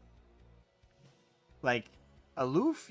When you're aloof, you still kind of care, but it's you never care more than you care about not getting, like, contentious, or like, you always must be the fair one. You always must be the one, the best way I know how to put it is like somebody who's, they have convinced themselves that the person who's always, like, in the right, or at the very least who's always the safest, is the one who rustles the least jimmies. So they never pick a side. They never shift on issues. It's like, it's always like, oh, well, this side is this way, this side is this way, but maybe they both have points. It's, yeah, apathetic. Yeah, Karn's right. Apathetic is more defeatist in nature. Yeah, aloof is more like, you don't know which side's gonna win, but you don't want to. You don't know who's gonna win, but you don't want to be on the loser's side. It's kind of how it puts.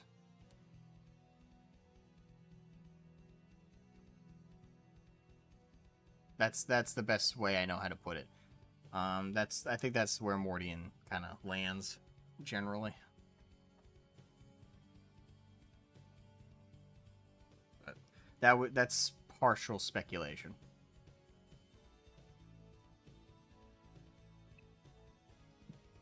Oh, by the way, real quick, anybody else who wants to do the call line thing? Again, it's kind of like a general Q&A. Bring up whatever topic you want.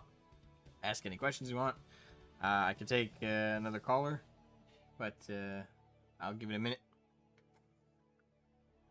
Maybe my opinion will change with some one-on-one gaming with him later this month. I mean, maybe. I hope the one-on-one goes well. People generally are a lot more agreeable and a lot more open also when they're like in person. So I don't know. Maybe you'll be able to glean a little bit more. But as kind of like was discussed earlier, like there are a lot of content creators that are. I think two-face is a harsh way to put it. But there are a lot of content creators where it's like, okay, I'm one way on my content and I'm one way in another real life. That I would say that's kind of a smart business move, generally speaking. Because, people, when they follow a creator or follow like something like that, they want to follow something a little bit more polished. Something a little bit, well, to be blunt, I think people want to be lied to a little bit. I do. I think there are people who are like, hey, I don't want to hear the hard truth on everything. I just want to hear the hard truth on things I agree with the hard truth. And I want to hear, but I want to hear comforts and I want to hear positives in every other category. I do think that's a lot of people. Maybe not everybody, but I do think that's a lot of people. A lot of people do appreciate a little bit of being lied to. So, when a content creator is a little bit more polished in their content, I'm not surprised, first of all. And second of all, I don't think it's necessarily a bad thing to be. I mean, when I think of two-faced, I think of something a little harsher than that. But someone that's kind of cleaning up their personal image a little bit to avoid, getting dragged into too much bullshit, kind of understandable.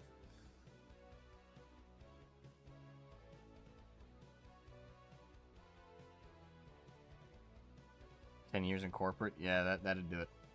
That'd definitely do it. I only lasted a year and a half. No, sorry, 2 years in a corporate environment, and I was not for it.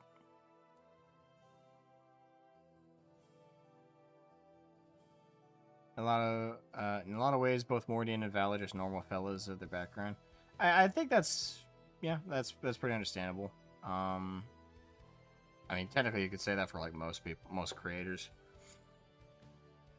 Not the big ones. I think every like big content creator, I would say like multi-million sub, those people are fake as fuck. Like if you want to go like two-face like that, once you get into those big numbers, I do think a lot of them are pretty fake. I mean, they kind of have to be to appeal to as many people as possible.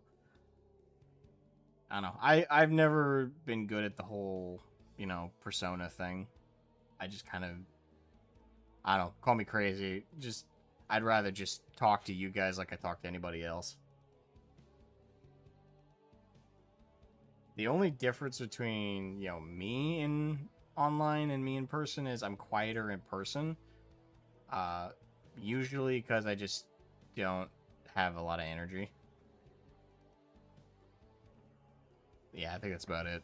Like my differences between content and real life. Balance stream and Val IRL is pretty similar. Lower energy, more edgy. Yet to see with Mordian. And yeah, hopefully Mordian's not too different. I do like it when content creators are a little bit more honest in both their content with like how they are in real life. I would say like that's like a natural fear whenever you like follow someone or you like someone for like content or something like tangent, like something where you're not directly communicating with them, is there is that fear of like, oh, if I meet up in person, are you still the same person or are you someone different? Most of us would like to think that people don't change it up for the camera, but at the same time, it is sometimes just the right thing to do for like a business sense. Like I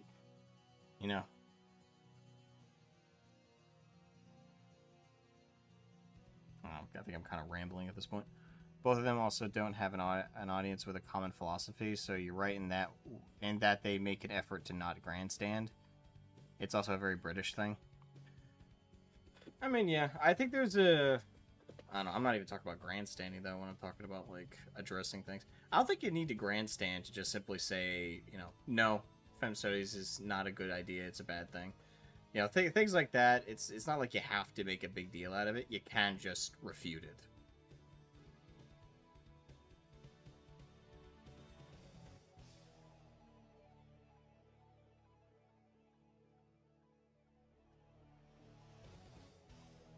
Although that's, like, topic specific, I suppose.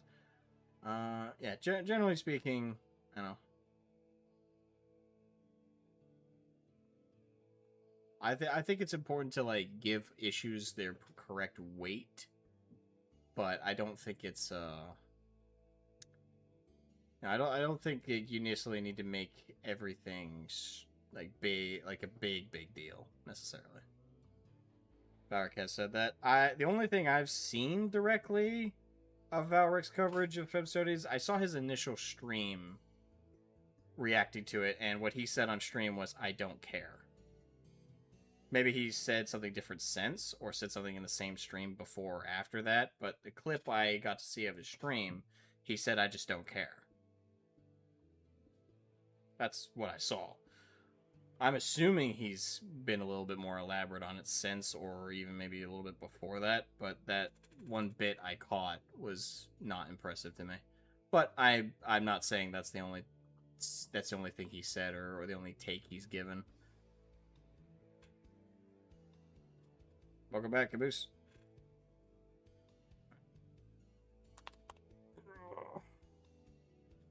Excuse me, ow, my throat. Valric also argued with Luton on stream about the no cannon thing. Oh, really? I didn't know that. When was that?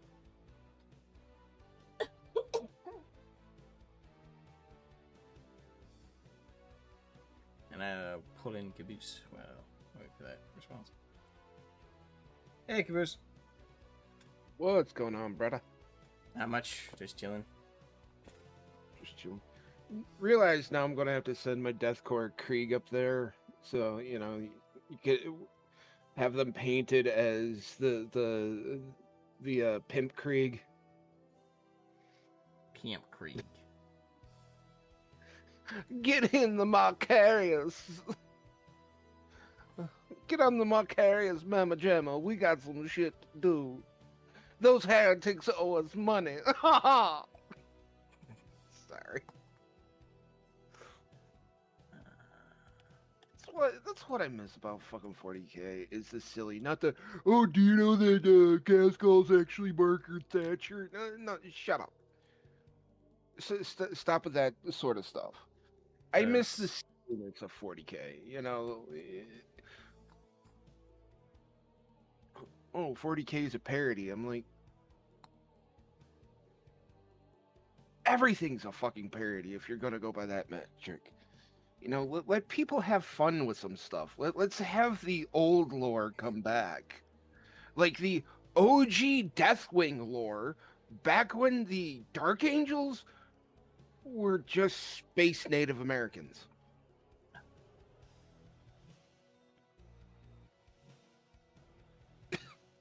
Sorry, that's old lore. You know. That isn't even Thatcher. That's just a myth. I mean, most of that stuff's just a myth, right? Like the oh yeah, I know. But, yeah, we're not giving any veracity to it. We're pointing out it's stupid. It's always been stupid. You know, it's like I want Inquisitor Hercule Poirot Clouseau to come back again. You know, Obi-Wan Clouseau. There we are. That's what it was. I mean, I'm fine with that being left out because that was just silly. That wasn't even made by GW. That was made by wasn't an American comic or American magazine or something connected to GW. Oh, something like that. I remember being the story, but I remember that not even being a direct GW thing.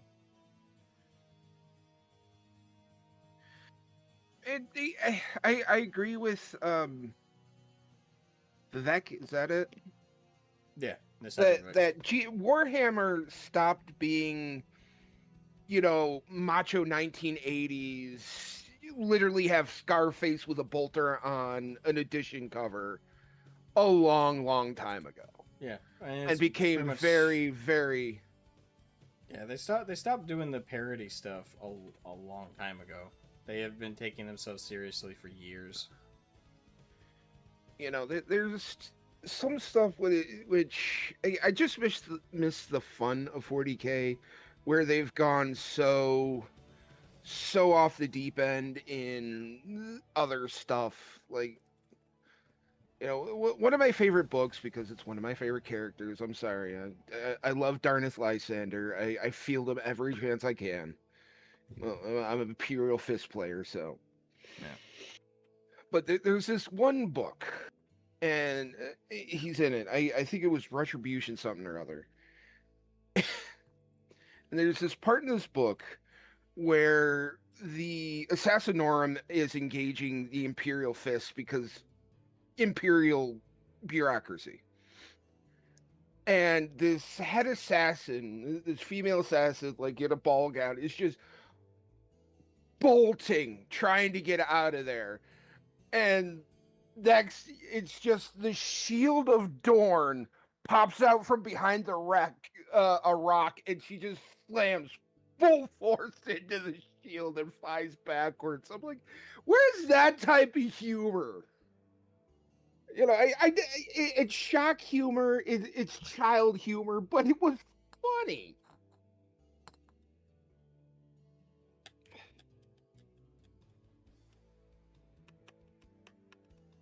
I miss Power to the that. voice changer, what? I miss that old type of stuff. No, I get that. I mean, I miss a lot of the older stuff too. I don't necessarily miss the. Maybe it's just because I didn't join. That wasn't part of the hobby when I was in. But when I miss the grimdark, like heavier tones that they're not gone. They kind of are. In the broad lore, that grimdark, that like heavier tone feels like it's gone. Hey, I now. was fielding Lysander before Valric was even a twinkle in his dad's nutsack. So You want to tell Varric it's not Varric. So you want to tell Vivek how old you are? how dare you, sir? I am 21 with 19 years of experience. I'm still young. You whippersnapper. Hey, Ball's older than you, for what it's worth. Yeah, I know. We're the dreadnoughts of the server. It's I gotta amazing. switch my profile picture to the Veneral Vastapole.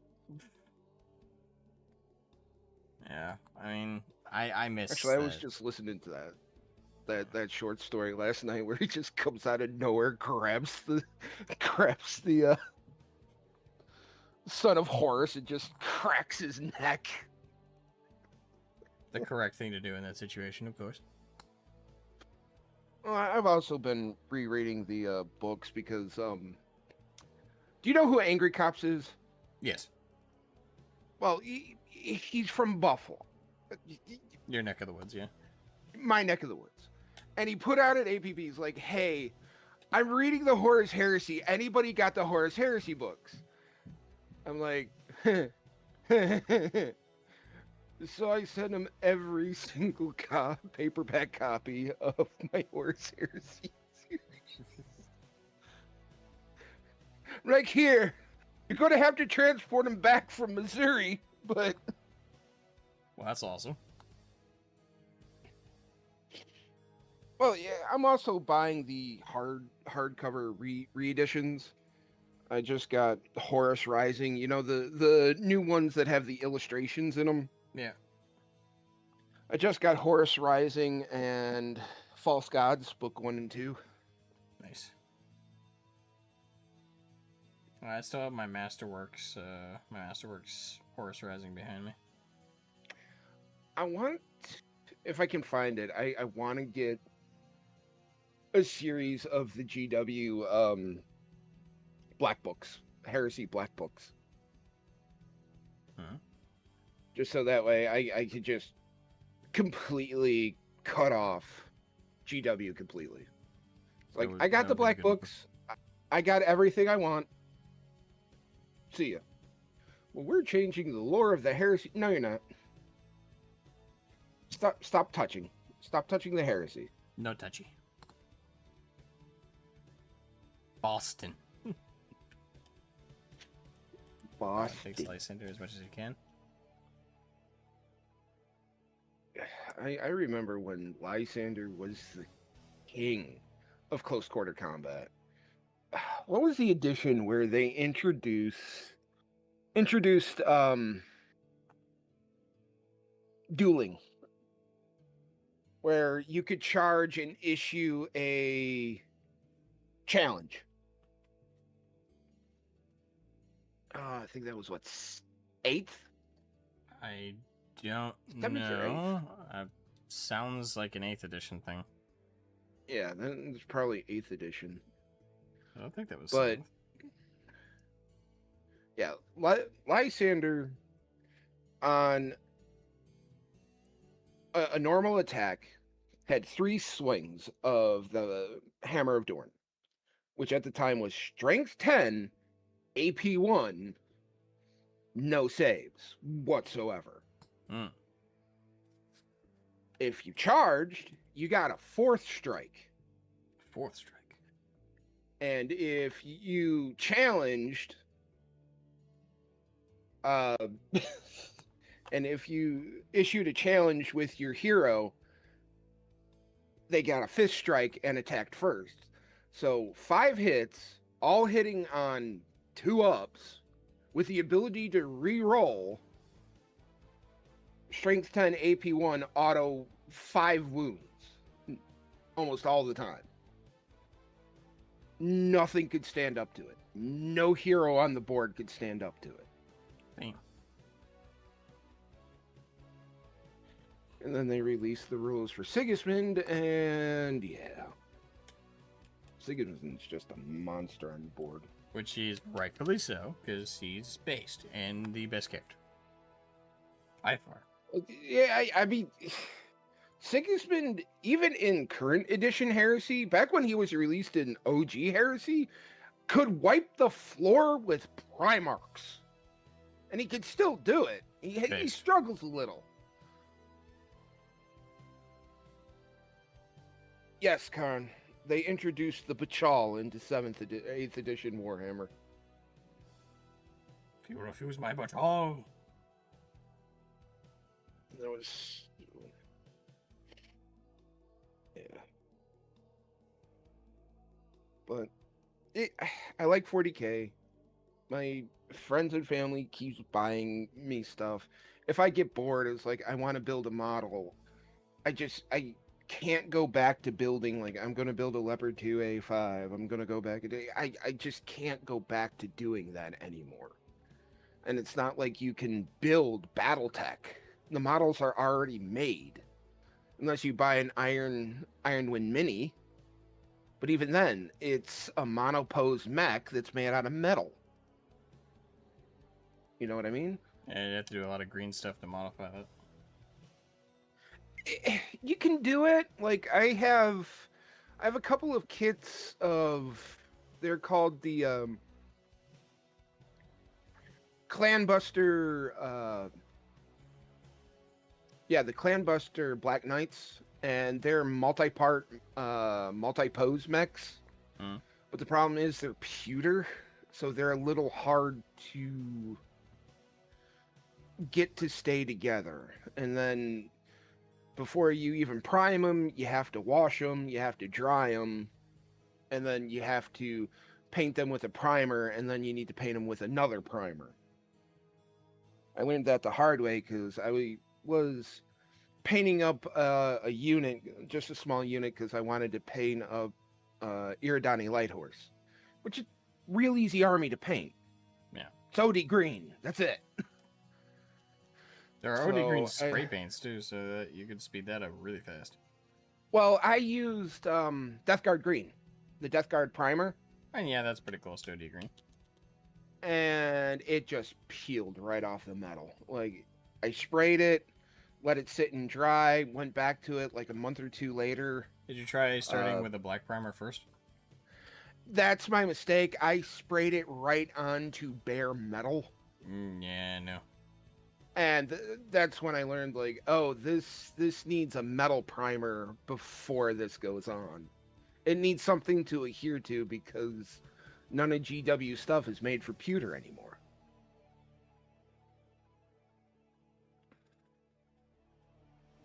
I think you could use Rust-Oleum. Well, I know it gets a lot of shit, but I really like Army Painter paints. I don't think they get a lot of shit. They're just kind of basic. Yeah, but I like their metallics. I think their metallics are better than GW's.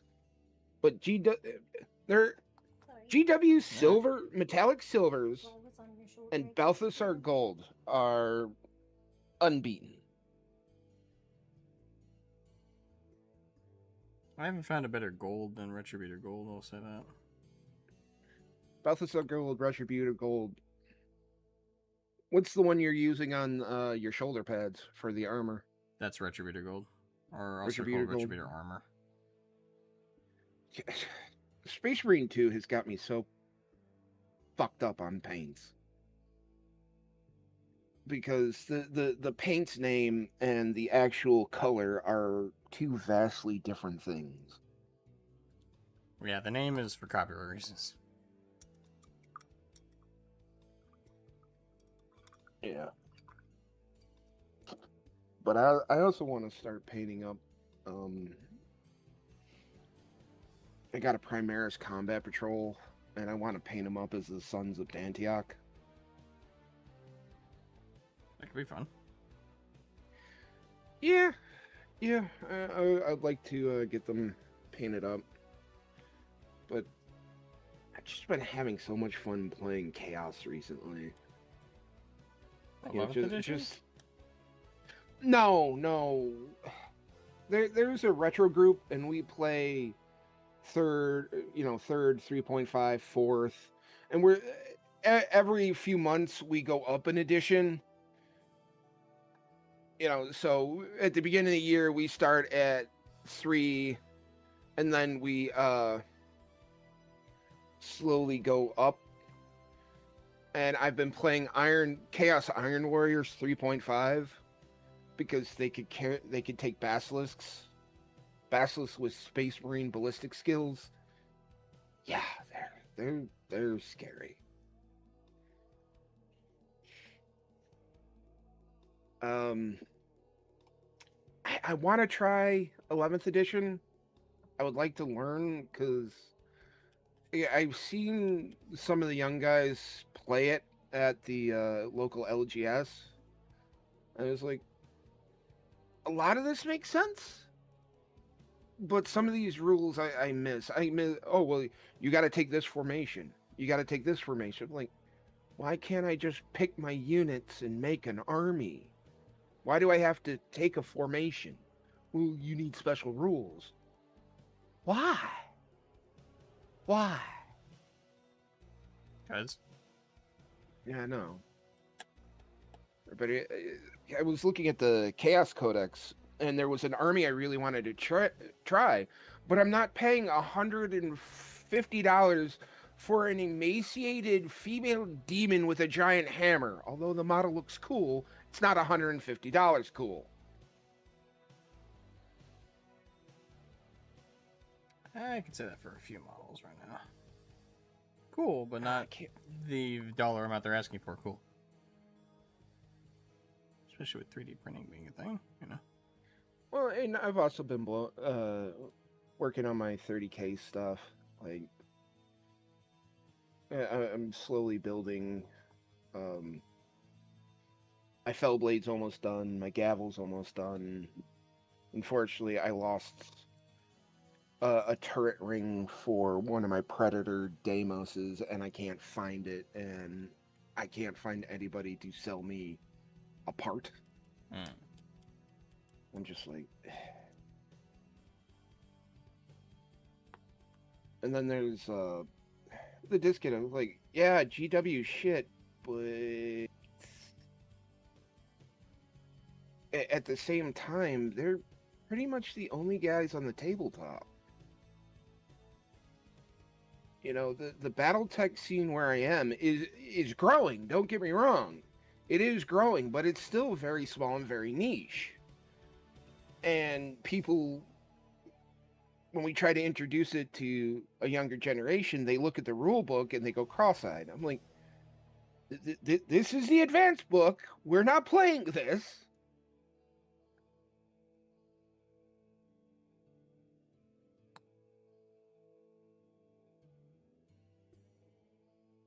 I kind of would like to try. Have you heard anything about the Halo tabletop? I have not, no. I've been looking at that, and I want to pick up a box of ODSTs just to paint ODSTs. I could do a box of Spartans. That'd be fun. Spartan 2s, maybe. Well, if I find a box, you want me? I'll send you a box of them. I don't care. No, Just you're paint them up, have them. They're yours.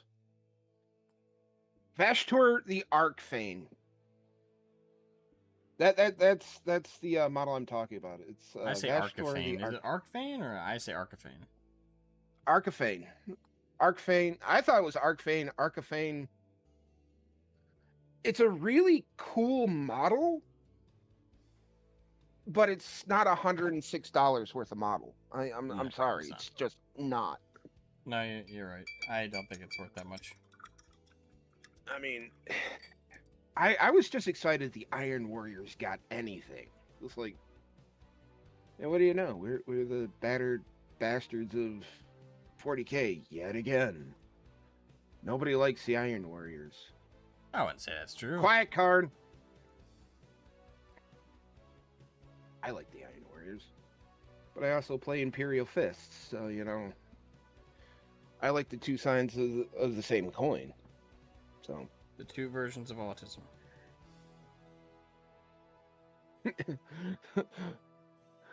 fortified siege, fortified siege, fortified siege, fortified siege, ad nauseum for 10,000 years.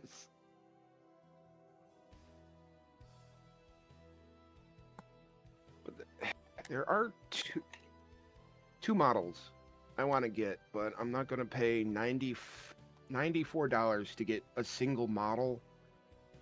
You know, Horan Blackhand and the Masters of the Maelstrom, there's a single model I want out of there. And it's the Fleet Commander, the Naval Attaché. And I really would like to get my hands on a Lotara model. Is there one for her? I didn't actually know if there was one for her. Yeah, she was actually made into plastic. Oh, okay. Before then, she was actually no, she's marked as an expert kit, so she might still be resin. Hmm.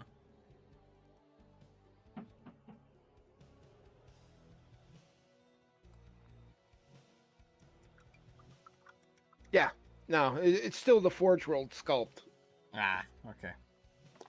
but yeah, they made a really good model of her. I just don't like that weird fang of the Contrador that she has. I'm sorry, a sword should not have air vents like a 50 cal on it, you know? Yeah.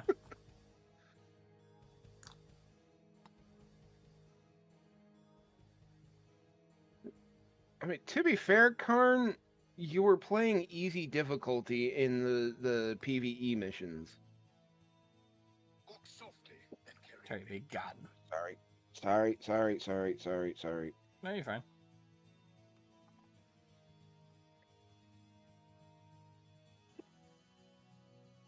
Last thing you want to hear is my upcoming 4:30 alarm or 2:30 alarm to get up for work. No, you're right. It's just all hands man your battle stations. Ding ding ding. Prepare for war. Oh, well, for a while that was the only thing that would get me up in my truck. Really? Well, it's because I wasn't used to the drone of the engine, and at the time I was a reefer driver with a refrigerated trailer. So I had the truck idling and I had the reefer right behind me idling. So I couldn't, my normal alarms, I didn't hear. So I needed something that would come on and just be boisterous right away. And once I started to be able to discern things, that's when I switched my alarms. You don't realize how noisy a truck is until you get out of the truck and go home for the first time. And you're like, it's really quiet. Can I go back in the truck, please?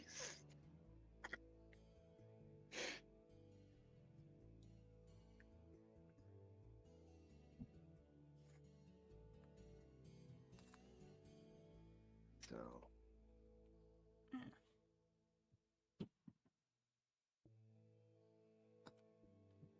Not gonna lie, I'm running out of energy, so I will probably end the stream there. But, no, I'll probably jump over to VC on the server, but for the stream anyway. I think I'll call it there. I mean, I'm just applying the washes now, so hopefully we'll have a second mini done and good to go for the PIMP Skitarii. But thanks to everybody who tuned in, and thanks to everybody who called in as well and had lovely conversations. It was very, very nice. It would have been fun if Vivek jumped in and chatted for a bit, but I assume he's busy, possibly at work. But yeah, thank you, Caboose. no, Vivek not jumping into the conversation. Just messing with you, Vivek. You're an awesome guy. Yeah, but everyone have a great rest of your day, and catch you guys later. Bye. I'll meet you up in VC.